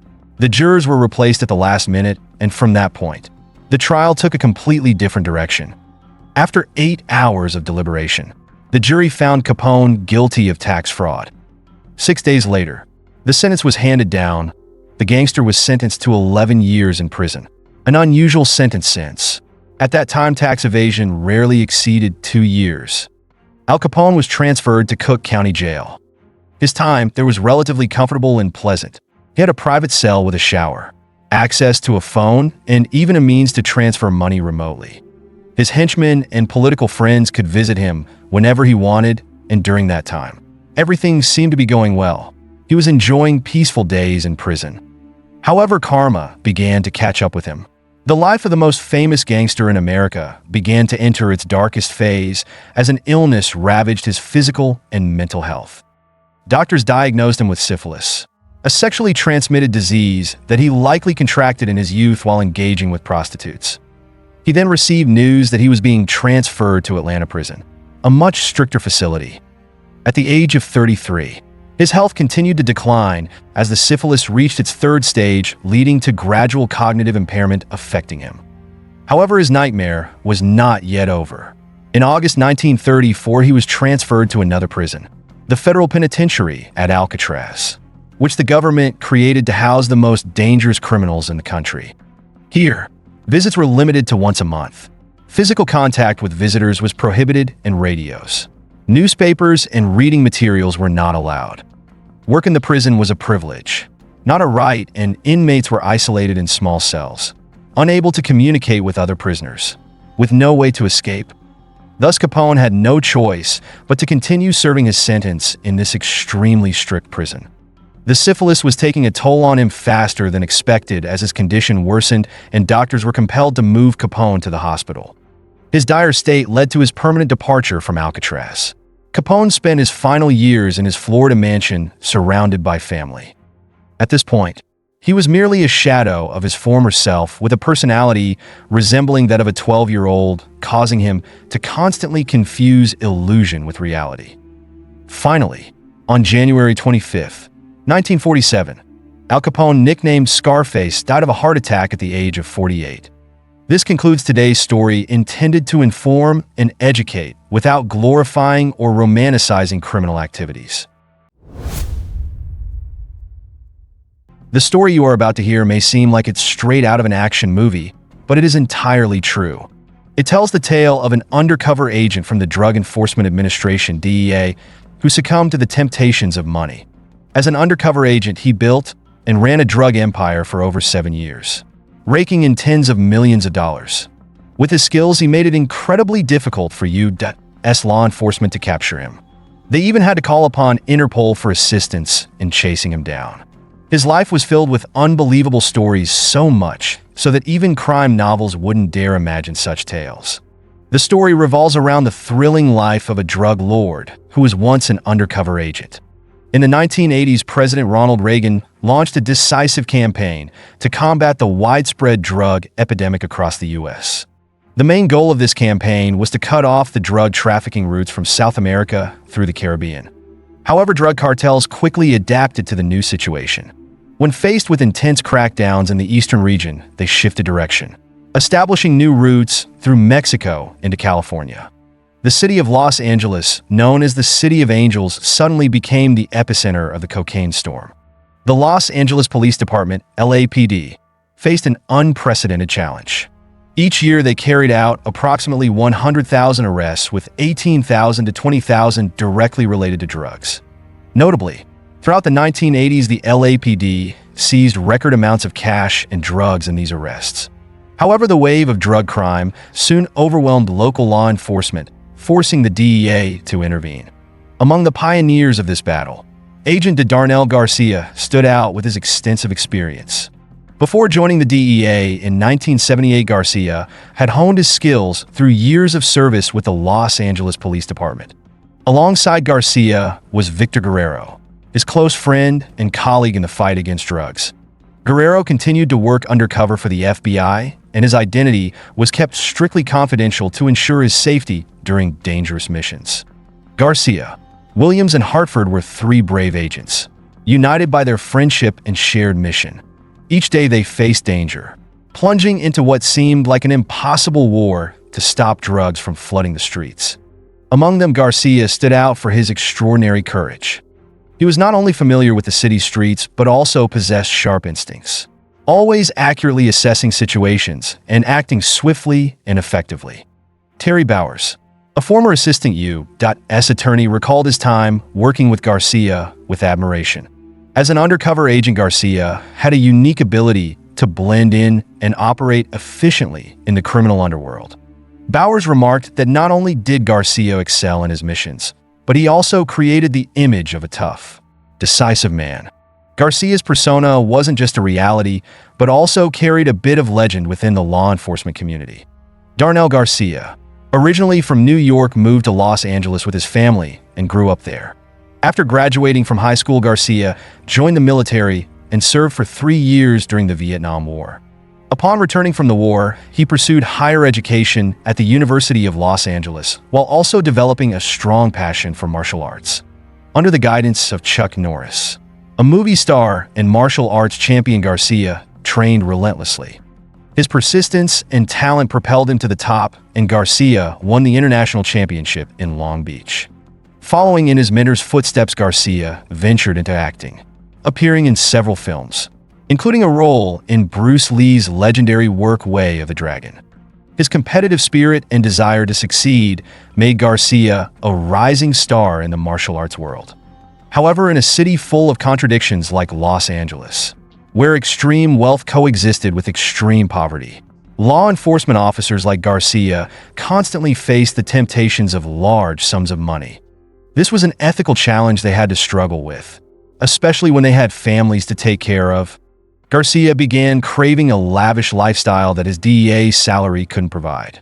Before him was an enticing shortcut to the life he dreamed of, and that temptation became too strong for him to resist.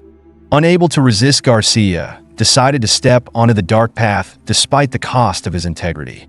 At first, he merely took cash from confiscations, justifying it to himself as a deserved reward for the risks and dangers he faced every day. Garcia told himself, "I'm risking my life every day to protect the community," earning a paltry salary and getting harassed. Taking a little money from the drug dealers doesn't hurt anyone. But Garcia didn't stop there. He dragged his 2 close colleagues, Ed Williams and Brian Hartford, into the spiral of crime. The 3 agents quickly realized that stealing drugs was as easy as taking money. Darnell Garcia had become the embodiment of law enforcement's worst nightmare. The reality is, when undercover agents operate too long without a strong moral compass, the line between right and wrong can gradually blur, especially in the 1980s when drug trafficking could bring in millions of dollars. The temptation became nearly irresistible. Corruption spread throughout the police force, and Garcia and his accomplices became part of it. They operated right within the DEA without being detected. Garcia had lost all respect for the agency he was serving. He saw the flaws in the management system and didn't hesitate to exploit them to carry out his schemes. With every successful theft, Garcia became more daring. The peak came in January 1983 when Garcia and his accomplices stole nearly 0.5 kilogram of cocaine from a DEA seizure. To cover up their crime, they used the experience they had accumulated over the years of chasing drug traffickers, acting like double agents straddling 2 worlds, justice and crime. Garcia had learned and applied the very tricks he had witnessed while working as an undercover agent. Mimicking the techniques of drug dealers, he mixed cocaine with baking soda to increase its volume.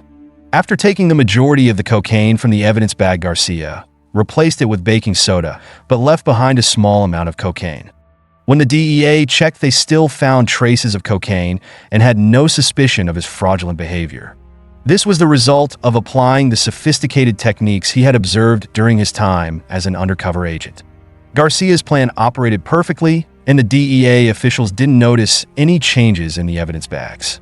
In the first 2 years, Garcia carried out 10 drug thefts with a total value of nearly $300,000. He skillfully used his insider knowledge of investigation procedures to maintain a steady supply of drugs. Garcia monitored suspects, identified drug stash locations, and acted before the DEA made their arrests. The plan was simple but incredibly effective. He was confident that both the drug dealers and himself would remain silent. As a result, no reports were filed and no one suspected a thing. Garcia expertly played both sides, hiding behind his DEA badge to avoid retaliation from drug traffickers. John Moff, the former head of Interpol in the U.S., who led a drug enforcement team for the FBI in the 1980s, commented, "Drug dealers are always ready to protect their assets with heavy weapons. However, they're also smart enough not to act recklessly and attack the police." Garcia seemed to be untouchable. Over time, Hartford, Williams, and Garcia expanded their operations, building their own drug empire. From stealing money, they transitioned to controlling the supply of cocaine. With a ready market, Garcia only needed the right people to distribute the drugs, and he knew exactly where to find them through informants from previous investigations. Those who once provided him with information had now become tools to sell drugs on the streets. This was a huge irony in drug enforcement, where investigators were in constant contact with criminals. The biggest challenge for law enforcement officers is to avoid being drawn into the criminal world themselves. But the line between an officer and a criminal can sometimes be astonishingly thin. With the experience of working alongside drug dealers throughout his career, Garcia and his accomplices easily set up a distribution network that could rival any gang in the city. Their business grew rapidly beyond expectations, and Garcia and his partners amassed millions in profits. However, this massive amount of money, initially their goal, soon became a significant problem. They had no way to legitimize the funds. The government had introduced strict regulations on depositing money in banks, and depositing too much would attract unwanted attention. As a result, Garcia and his partners had to handle large amounts of cash, which became incredibly troublesome and dangerous. Facing the challenge of storing their illicit fortune, Garcia involved his girlfriend, Wendy Bedford, a legal secretary in a money laundering scheme. Bedford cleverly bought cashier's checks worth $9,900, a carefully chosen figure to avoid the $10,000 reporting threshold required by law. Once they accumulated enough checks, Garcia sought a safe place to stash the enormous amount of money, and he found the ideal destination, Switzerland. In 1983, Garcia and his two accomplices traveled to Zurich, the haven of discreet and powerful banking. There each opened a secret bank account. In their first deposit, Garcia transferred a total of 12 cashier's checks worth $100,000. It was an impressive figure, but it was only the beginning of their criminal empire. At the DEA office in Los Angeles, Garcia continued to exploit his position to cover up his increasingly bold drug dealing activities. By 1984, he began stealing large quantities of drugs from the DEA storage, taking 1 kilogram at a time, as believing the agency wouldn't notice the losses. Victor Guerrero, Garcia's friend and an undercover FBI agent, revealed that Garcia had such disdain for the DEA that he openly criticized the agency for its shortcomings, from its lack of resources to its inefficiency. In 1985, the DEA decided to transfer Garcia from Los Angeles to Detroit, but he firmly refused, resulting in his dismissal. A colleague remarked that Garcia was never an outstanding agent and had always been dissatisfied since the start of his career with the DEA. However, Garcia didn't back down. He retaliated by filing a lawsuit against the DEA for discrimination. Surprisingly, Garcia won the case, forcing the DEA to reinstate him, a victory that only boosted his recklessness. In October 1984, a serious incident occurred when 1 kilogram of heroin was reported missing from the DEA's evidence storage. Initially, suspicion fell on the evidence supervisor, but he denied any involvement. Upon reviewing the registration logs, multiple agents, including Garcia, had access to the storage. The DEA launched an internal investigation and requested that the suspects take polygraph tests. However, Garcia cleverly refused, avoiding a test he would surely fail. Exploiting the rule that employees couldn't be forced to take polygraph tests, Garcia escaped the tough situation and continued to challenge the investigators. By 1985, after the investigation yielded no clear results, the DEA expanded its scope to include Brian Harford and Garcia. Yet Garcia remained unfazed, his greed deeply rooted in his mind, making him believe that the DEA would never uncover his illegal activities. This overconfidence made Garcia bolder by the day. He and his accomplices secretly surveilled drug dealers' safe houses, and by November 1985, they were ready to strike. Their target was one of the biggest dealers in Los Angeles. During the raid, Garcia discovered a massive stash of 182 kilograms of cocaine valued at an estimated $18 million, one of the largest drug seizures in Los Angeles history. However, no press conference was held, and no photos were taken with the mayor. In reality, Garcia never reported this seizure at all, and the DEA had no knowledge of the event. Garcia took all the cocaine to supply his own distribution network. To conceal the millions of dollars in illegal profits, Garcia and his accomplices transferred the money directly into secret European bank accounts. using cash deposits to avoid detection, while Garcia and his partners were reveling in their sense of invincibility. An unexpected turn of events occurred in 1986. The Los Angeles County Sheriff's Department arrested two notorious drug dealers, and under the pressure of interrogation, they revealed a shocking piece of information. One of their drug suppliers was Brian Harford, a DEA agent operating in Los Angeles. The investigation quickly expanded, exposing the close relationship between Harford, Garcia, and Williams. The DA began closely monitoring the three men, but had to proceed with extreme caution as internal investigations are always delicate, especially when the subjects are well-versed in every tactic and could be on guard. Gradually, pieces of the puzzle started to come together. Harford was frequently visiting Garcia's apartment near the DEA headquarters. The apartment staff revealed that Garcia always paid his rent in cash, an unusual sign. The deeper the investigation went, the more mysterious Garcia became. The apartment seemed to be just one link in his complicated life. Another suspicious clue was Garcia's sudden and inexplicable wealth, which further heightened investigators' doubts about his shady activities. In 1987, Garcia built a mansion in Rancho Palos Verdes, an upscale suburb in Southern California, with a DEA salary of around $40,000 to $50,000 per year in the early 1980s. How could Garcia afford a $500,000 house?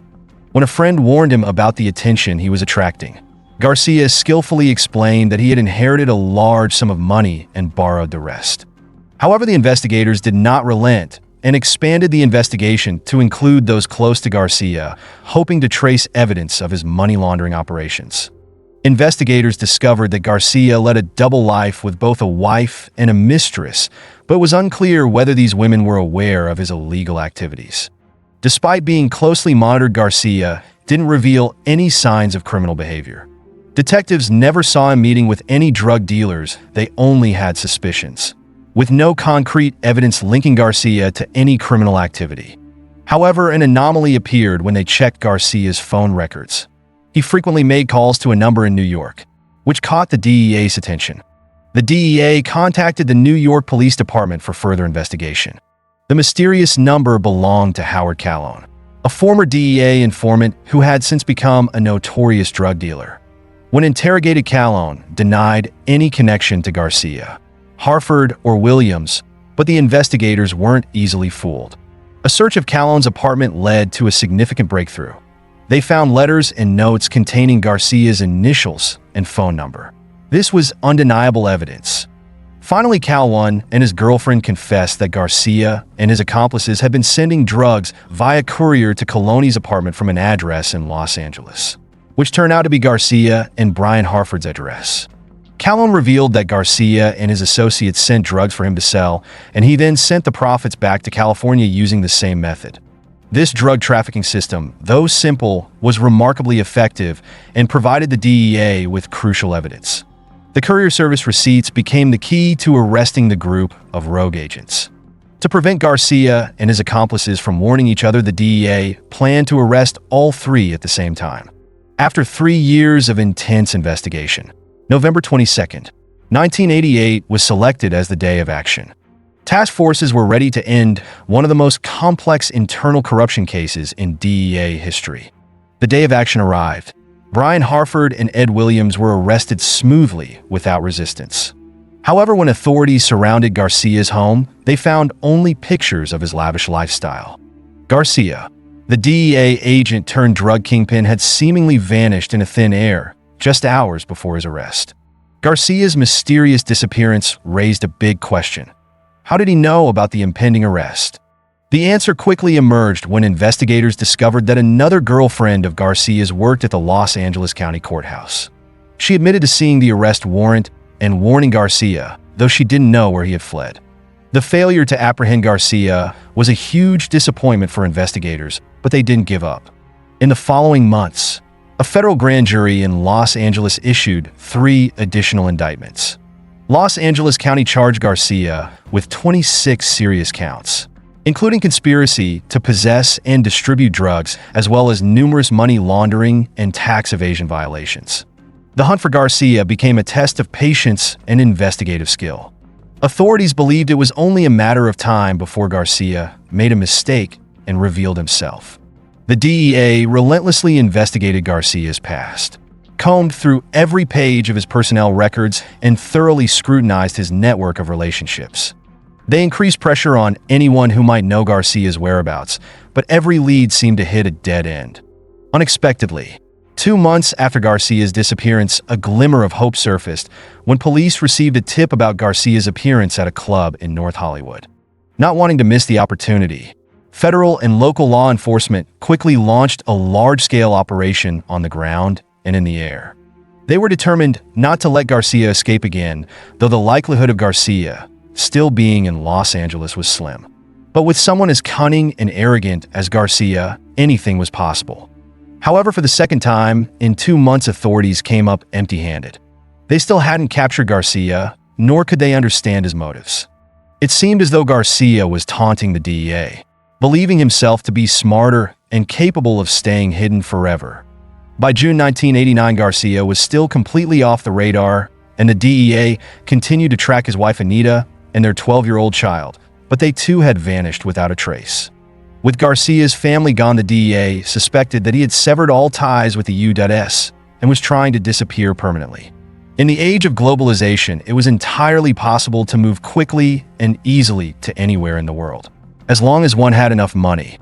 Realizing the importance of time, investigators focused on tracking down and seizing Garcia's assets to prevent him from fleeing further. Upon closely reviewing his financial records, the DEA uncovered something suspicious. Garcia claimed to have borrowed money from an Italian businessman to purchase his new luxury home. However, the investigation quickly proved this loan was fabricated, a clever trick by Garcia to cover up using drug money to buy real estate. The in-depth investigation revealed the source of Garcia's mysterious finances, a $420,000 wire transfer from a Swiss bank in May 1987. The DEA immediately requested access to Garcia's Swiss accounts from the Swiss authorities, but when the agencies pinpointed the bank, Garcia had already been one step ahead. The account had been closed. Undeterred, the DEA continued to dig deeper into Garcia's financial maze. Their persistence paid off when they discovered the existence of a second account in Luxembourg. This could be a crucial lead in locating Garcia. With renewed hope, the DEA decided to expand their search and enlisted the help of Interpol.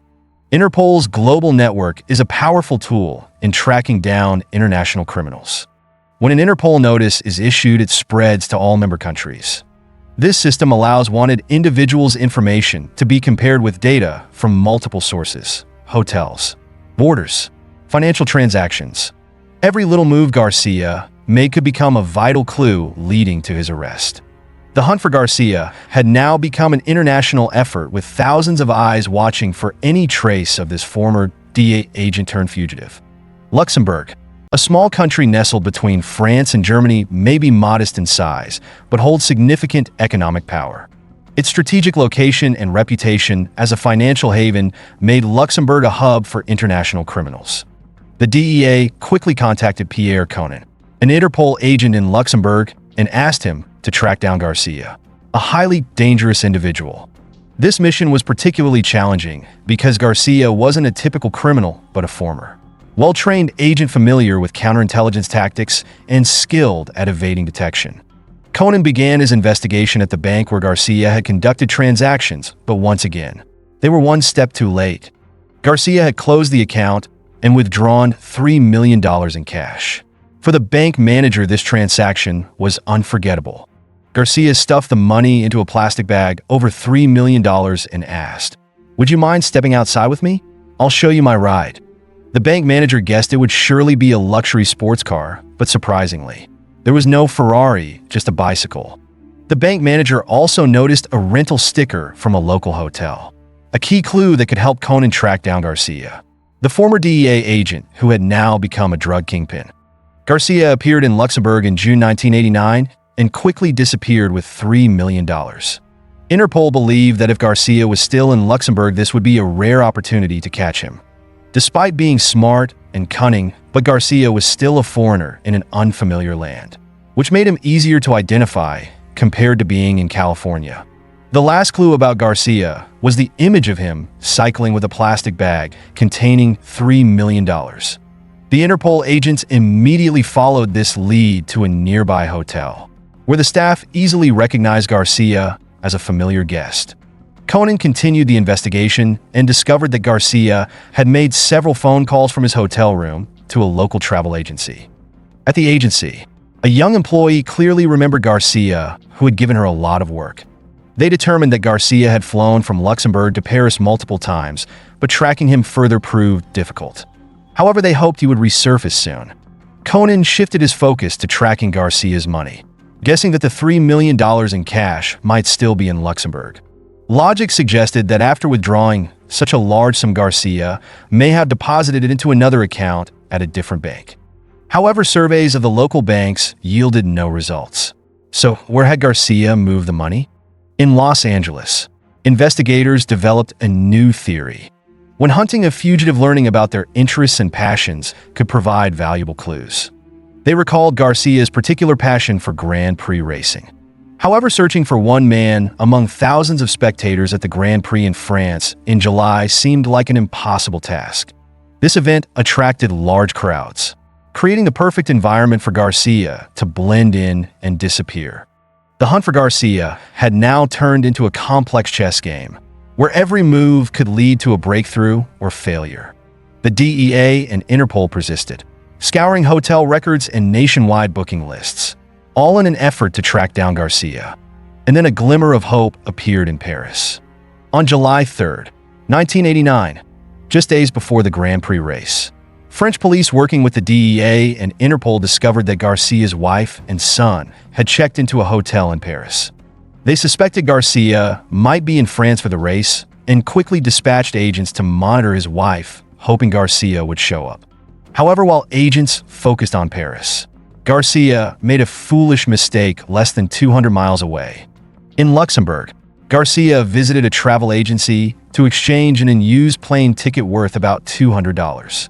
Incredibly, a man on the run with millions of dollars was recklessly putting himself in danger for such a small sum. The female travel agent realized the opportunity and skillfully stepped outside to call Conan, informing him that Garcia was preparing to leave and urgently asking the police to act fast. Sensing the urgency, Conan instructed the agent to delay Garcia by any means necessary. In a tense atmosphere, Conan and his team quickly grabbed their weapons, jumped into the car, and began a race against time. Every second counted and could determine the outcome of this months-long manhunt. After more than 7 months on the run, Garcia had finally resurfaced, and Interpol agent Conan was facing a once-in-a-lifetime chance to apprehend this dangerous criminal. The situation was extremely tense, as even the slightest mistake could turn the innocent travel agent into a hostage or worse. With only 2 of them facing a former DEA agent-turned-drug kingpin, Conan couldn't help but feel anxious, but his determination remained strong. They approached Garcia, drawing their guns simultaneously. The first thing Garcia saw were 2.357 Magnum guns pointed straight at his head. Conan later remarked on the irony that Garcia was caught because of $200, such a small sum compared to the millions he had made from drug trafficking. However, the arrest was just the first step. The next challenge was extraditing Garcia to the U.S. The DEA sought the help of Mary Jo Gron, a criminal extradition expert from Europe with the Department of Justice. Grin discovered a major obstacle. The extradition treaty with Luxembourg was outdated and lacked provisions for temporary detention. Undeterred, Grin negotiated with Luxembourg authorities, and luckily, they found a local law allowing them to hold Garcia for 30 days if the U.S. provided enough evidence. This was a slim but crucial chance. To ensure Garcia's extradition, U.S. prosecutors had to present all 26 of his charges before a Luxembourg court. However, they faced a tough problem. They still hadn't located the money Garcia was accused of laundering. Without concrete evidence, after 30 days, Luxembourg would be forced to release Garcia, no matter how serious his crimes were. The clock started ticking, and investigators had to race against time to solidify the case or risk Garcia slipping through the cracks of the law once more. While U.S. officials worked to secure the extradition, Conan continued to monitor Garcia in prison, hoping he would make a mistake and reveal a clue about the missing money. The situation became more complicated when both Garcia's wife and his girlfriend took turns visiting him. His wife in the morning, his girlfriend in the afternoon. It was clear that both women loved Garcia, or at least loved his $3 million. Conan decided to exploit this situation, setting up surveillance on both women, hoping one of them would lead them to the hidden money. However, the surveillance yielded nothing, and neither woman acted suspiciously. Conan began to suspect that Garcia's wife had been trained to recognize surveillance, making the task extremely difficult. Determined to find the money, Conan and his team shifted their focus to analyzing the documents Garcia had left in 2 suitcases. They uncovered an important clue, a hidden number in his notes. This number led them to a bank in Luxembourg. Although there was no active account under Garcia's name, but they discovered a closed account with nearly $3 million under one of his aliases. The bank manager recalled that Garcia's wife had visited a few days after his arrest, carrying a power of attorney to withdraw all the money. Police quickly sent out alerts to all banks in Luxembourg, instructing them to watch for any accounts opened or closed during the time Garcia was arrested. This effort finally paid off. They discovered that both Garcia's wife and his girlfriend had opened multiple accounts under different names to spread out the $3 million. Finally, the DEA had enough evidence to extradite Garcia to the U.S. and hold him for a long time. The case quickly expanded as Garcia's wife, Anita, and his girlfriend were both arrested, and all bank accounts connected to them were seized.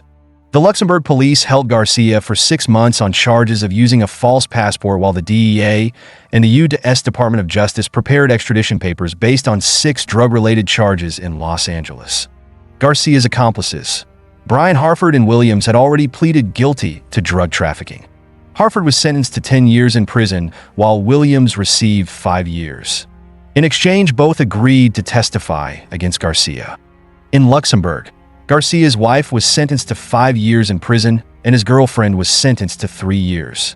However, both fled while out on bail and have yet to serve their sentences. On November 15, 1991, Garcia finally faced justice in a U.S. court. One of the most important witnesses was Victor Guerrero, Garcia's close friend and an undercover FBI agent. Guerrero shared, "This was the first time I had to testify against a friend, but it was the right thing to do. As a law enforcement officer, my duty is to tell the truth, whether it's a friend or a foe." On April 16, 1991, Garcia was convicted of trafficking cocaine and heroin along with laundering millions of dollars through European banks. He was fined $1.6 million and sentenced to 80 years in prison. For years, Garcia and his accomplices had used their positions to cover up their drug trafficking operations. One investigator commented, "In the war on drugs, sometimes it feels like we're trying to empty the ocean with a bucket. Some people like Garcia succumb to temptation and fall into a life of crime." Thanks to the close cooperation between the DEA, Interpol, and Luxembourg police, Garcia and his accomplices paid the price for their crimes. They now face years behind bars alongside the very drug dealers they once arrested. This story serves as a wake-up call and an important lesson, not meant to glorify or romanticize criminal behavior. In 1850, China was a predominantly underdeveloped agrarian country where opportunities for wealth were incredibly scarce, even for the most talented individuals in society. By the early 1850s, rumors of a massive gold rush across the Pacific Ocean began to spread like wildfire. Thousands of families ranging from the impoverished to the moderately wealthy gathered all their belongings and set out on a life-changing, perilous adventure. They boarded ships, braved treacherous waves and storms, and faced untold dangers. However, when they finally arrived in America, they discovered a harsh reality. Much of the gold had already been mined by others. Their dreams of fortune shattered in an instant, leaving them with a grim decision to make. They had poured all their resources and energy into reaching America, only to face crushing disappointment. Should they return to their homeland empty-handed, or should they stay and struggle to find new opportunities on foreign soil? Ultimately, nearly all 25,000 Chinese who arrived in America decided to remain in California. They took on any work they could find, doing whatever was necessary to survive and integrate into their new communities. Some became fishermen, while others worked in construction, yet finding steady work was far from simple. But in 1863, an unexpected glimmer of hope emerged. The U.S. government announced the construction of the first transcontinental railroad connecting San Francisco to Council Bluffs, Iowa. However, there was a major issue. They couldn't recruit enough workers willing to take on this demanding job. The labor required workers to leave their families for months on end and toil in remote, desolate areas. To resolve the labor shortage, America turned to China. The call for workers reached across the Pacific, and the result was astonishing. 300,000 Chinese men boarded ships to California to participate in the monumental project. By 1880, Chinese immigrants made up over 10% of California's population. They began building large Chinatown neighborhoods in major cities like San Diego, Los Angeles, Sacramento, San Jose, and most notably, San Francisco. In 1882, the U.S. government enacted one of the strangest laws in its history, the Chinese Exclusion Act. This law allowed only Chinese men to enter the U.S., forcing them to leave their wives and children behind in China. The law gave rise to an alarming problem. By 1890, the San Francisco Bay Area housed 89,000 Chinese men, but fewer than 5,000 Chinese women. As a result, these men began exploring alternative relationships. In Louisiana, 57% of Chinese men married African American women, while in California, 43% married European American women. This law stunted the growth of the Chinese American community for decades. It wasn't until 1943, when the Chinese Exclusion Act was finally repealed, that the community began to recover. The Chinese population surged almost immediately, with many moving into bustling Chinatowns in California. These neighborhoods grew more vibrant and populous than ever before. However, the story truly entered a new chapter in the 1960s when a fresh wave of Chinese immigrants from Hong Kong arrived in San Francisco. But this transformation wasn't solely driven by the existing Chinatown community. In 1960, a group of teenagers from Hong Kong decided to leave behind the violence and chaos of their hometown streets, hoping for an easier life in San Francisco. Little did they know life in America would present challenges far beyond what they had imagined. This marked the beginning of a profound change that would redefine the identity and culture of Chinatown forever.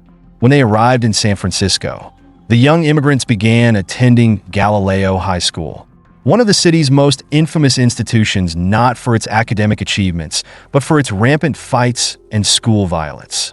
Galileo was also known for one notable figure, O.J. Simpson, though he wasn't the reason the Chinese teens felt uneasy. The moment they set foot on campus, they became the primary targets of students from Fillmore and Potrero Hill. Daily they were mocked, shoved into lockers, and relentlessly humiliated. At first, they tried to endure it, holding on to the hope that things would eventually improve. But as the pain and disgrace piled up over time, their patience ran out. A group of Hong Kong teens decided to take a stand, declaring themselves Huaqing, also known as Dub C, for no longer held them back. They proclaimed that no one at the school could touch them anymore. Having grown up amidst the violence and chaos of Hong Kong streets, there was nothing in this new land that could intimidate them. But their story didn't stop within the school walls.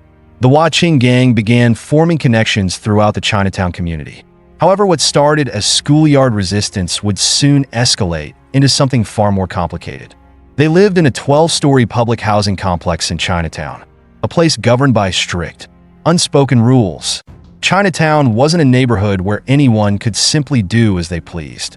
Everything was controlled by the Tongs, powerful associations that dominated the area. Groups like Sing Sui and Hop Sing oversaw every activity in Chinatown. Nothing happened without their approval. When news of the emerging Huaqing gang reached the Tongs, they were far from pleased. But instead of confronting the gang directly, the Tongs chose a different approach. They requested a meeting with Huaqing and offered their protection in exchange for a monthly payment. Initially, Huaqing laughed off the proposal, believing they could defend themselves without anyone's help. But they underestimated the intricate, deeply rooted system that governed Chinatown. In Chinatown, elders were held in high regard, and no one acted without their consent. Most of the wealth in the area came from under-the-table deals and clandestine trade in imported goods. The Tongs leaders claimed the lion's share of the profits, while younger members were left with whatever remained. That was the way it worked, and Huaqing had a clear choice. join the Tongs and accept their place in the system, or refuse and fend for themselves against the challenges that would inevitably come. Many in Hua Qing chose the safer route, aligning themselves with the Tongs. However, not everyone agreed with this decision. Two brothers, Zhou Fong and Glenn Fong, known as the most daring members of the gang, decided to defy everyone. They refused to join the Tongs and broke away to form their own gang. Their new group was called the Zhou Boys, with one simple motto: do things our way and follow no one else's rules. From that moment, Chinatown would never be the same. The rivalry between Hua Qing and the Zhou Boys marked the beginning of a new era of conflict, one that would profoundly reshape the community. Zhou Fong's ambitions grew bolder with time. He wasn't satisfied with just holding on to control of Chinatown, he wanted more. Determined to expand his influence, he began recruiting members far and wide, aiming to transform the Zhou Boys into a formidable force. Zhou quickly became a powerful figure within the Chinese-American community. He traveled to cities like Oakland, San Leandro, and Hayward, building a growing network of loyal members, all united under his vision. With each new recruit, the Zhou Boys gained strength, and the fragile balance of power in Chinatown began to crumble. A storm was brewing, one that would forever alter the destiny of the community. The Zhou Boys began strutting through Chinatown with bold confidence, chests puffed out, doing whatever they pleased. But this audacity marked the turning point where the situation escalated into something far more dangerous. Hua Qing and the Tongs could no longer sit idly by. They decided to send a chilling message. At precisely 11 a.m. on March 1st, 1970, as the city bustled with its usual rhythm, Glenn Fong, a key member of the Zhou Boys, stepped out of his apartment. Suddenly, boom, this wasn't just a warning. It was a declaration of war, signaling a conflict that couldn't be undone. Instead of intimidating Zhou Fong into submission, the attack only fueled his rage. His fury ignited a wildfire of retaliation, turning Chinatown into a battlefield. By 1970, San Francisco's homicide rate had climbed to a shocking 28.5 per 100,000 residents, ranking among the top 5 in the nation. A significant portion of these murders stemmed from the bloody clashes between the Zhou Boys, Hua Qing, and the Tongs. The Tongs, unwilling to relent, continued delivering their own brand of ruthless justice. They relied on a chillingly traditional method: 2 men and a rope. No guns, no knives, no modern weapons. Just a simple rope capable of instilling unimaginable terror. On November 5th, 1970, they found George Yun, a Zhou Boys member in Presidio. 2 weeks later, on November 19th, they discovered Alan Hom. Both men had been killed using a rope, their deaths serving as a grim warning to anyone daring to challenge the Tongs' authority. Chinatown was now one of the most dangerous areas in San Francisco. Amid the chaos, Raymond Leung, a Zhou Boys member, decided to act. He pulled Zhou Fong aside and warned him that the situation had spiraled out of control. If the violence didn't stop, everyone involved would end up dead. Raymond, fearing for his own life and that of others, pleaded for a truce. But courage alone couldn't save Raymond from his grim fate. The very next day, his lifeless body was found in Chinatown, discarded without a shred of mercy. The conflict reached a boiling point on July 4th. 1977, during Chinatown's most profitable time of year, the height of the fireworks trade. Pingyuan, under Hua Qing and Sing Sui's control, was the hub of bustling fireworks sales. One dark night, Felix Huey, a Zhou Boys member nicknamed Tiger, dared to sell fireworks right outside Hua Qing's territory. This blatant act of defiance enraged Hua Qing. That same evening, they approached Felix, and boom! The death of Felix Huey sent shockwaves through Chinatown, shattering any lingering illusions of peace. The gang war had transformed into a survival game, where power and existence were bought at the highest cost: human lives. The infamous Golden Dragon Restaurant Massacre became one of the most notorious events in California's history, rooted in a meticulously planned, yet perilously reckless scheme. To understand how it unfolded, we must rewind to 1977. Zhou Fong, the head of the Zhou Boys, enlisted the services of a spy named Carlos John to shadow Hua Qing's every move. For months, Carlos trailed Hua Qing in silence, gathering intelligence and waiting for the perfect moment. One day, while observing them in a cafe, Carlos, overheard a critical conversation about an upcoming meeting at the Golden Dragon restaurant during Labor Day. Seizing the opportunity, Zhou Fong knew this was his chance. He began crafting a bold and dangerous plan, one that would forever alter Chinatown's history. On September 4th, 1977, 5 members of the Zhou Boys convened in Daly City. Their destination, the Golden Dragon restaurant. Anger and hatred etched across their faces. They drove through the city, harboring dark intentions.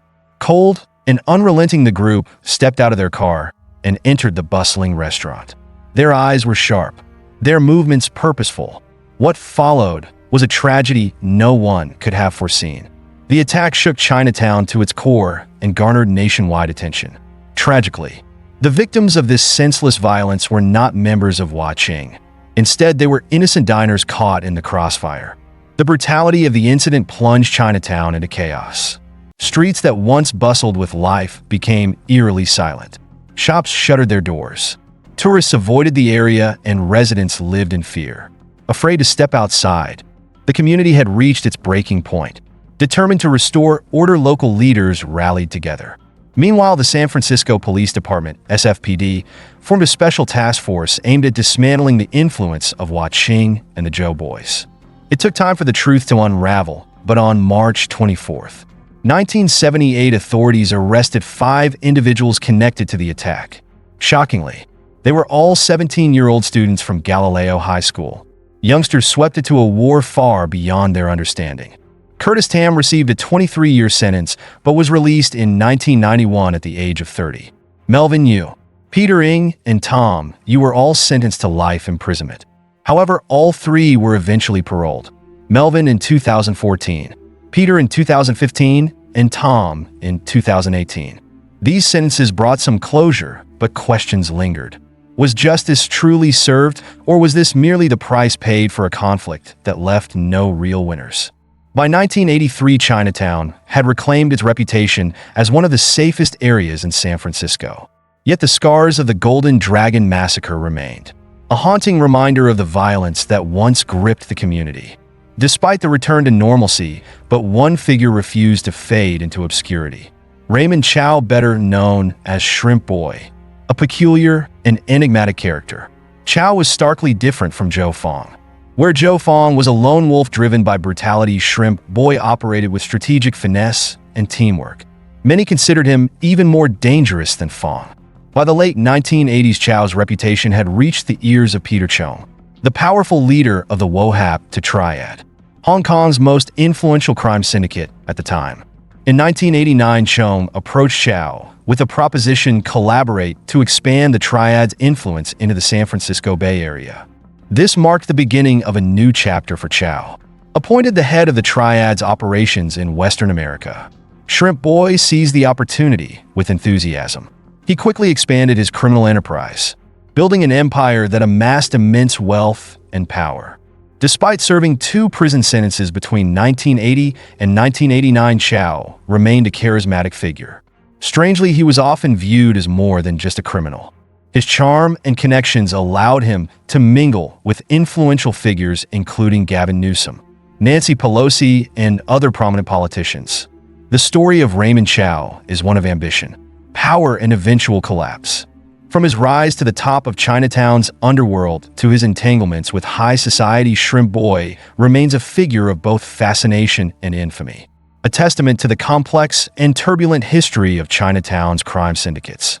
Despite running a vast criminal enterprise and amassing a fortune from illegal activities, Raymond Chow managed to keep a low profile for 25 years. The quiet that settled over Chinatown after the turbulent 1970s provided him with the perfect cover to expand his influence. Chow carefully cultivated his public image. No longer just a gangster, he reinvented himself as a reformed criminal, engaging in community activities, attending government meetings, speaking to youth groups, and even appearing in promotional advertisements. However, this facade would crumble in 2014 when California State. On March 14th, 2014, Chinatown was rocked by shocking news. Leland Yee had been arrested on charges of extortion, bribery, and other serious crimes. The FBI had been monitoring Yee for months. wiretapping his conversations and investigating his connections. Their operation culminated in a sting. Undercover agents posing as arms dealers offered Yi $42,000 in exchange for his cooperation. Yi accepted without hesitation. This was the evidence the FBI needed. When they raided Yi's office, they uncovered a damning connection. Leland Yi was closely tied to Raymond Chow. On March 26, 2014, Raymond Chow was arrested and charged with 162 counts of fraud and extortion. After 30 years of operating under the radar, Chinatown's criminal underworld was finally exposed. Chow faced the possibility of a life sentence, while Yi was sentenced to 5 years in prison and released in 2020. Though Chinatown's criminal organizations continue to exist, they have become more discreet than ever, operating far from the public eye. Despite this, the area has enjoyed over 30 years of relative safety, becoming one of San Francisco's safest neighborhoods. A long-awaited reprieve for residents who had endured decades of violence and unrest. What do you think of the mysterious tales surrounding Chinatown's gangs and their quest for power? What are your thoughts on this incredible story?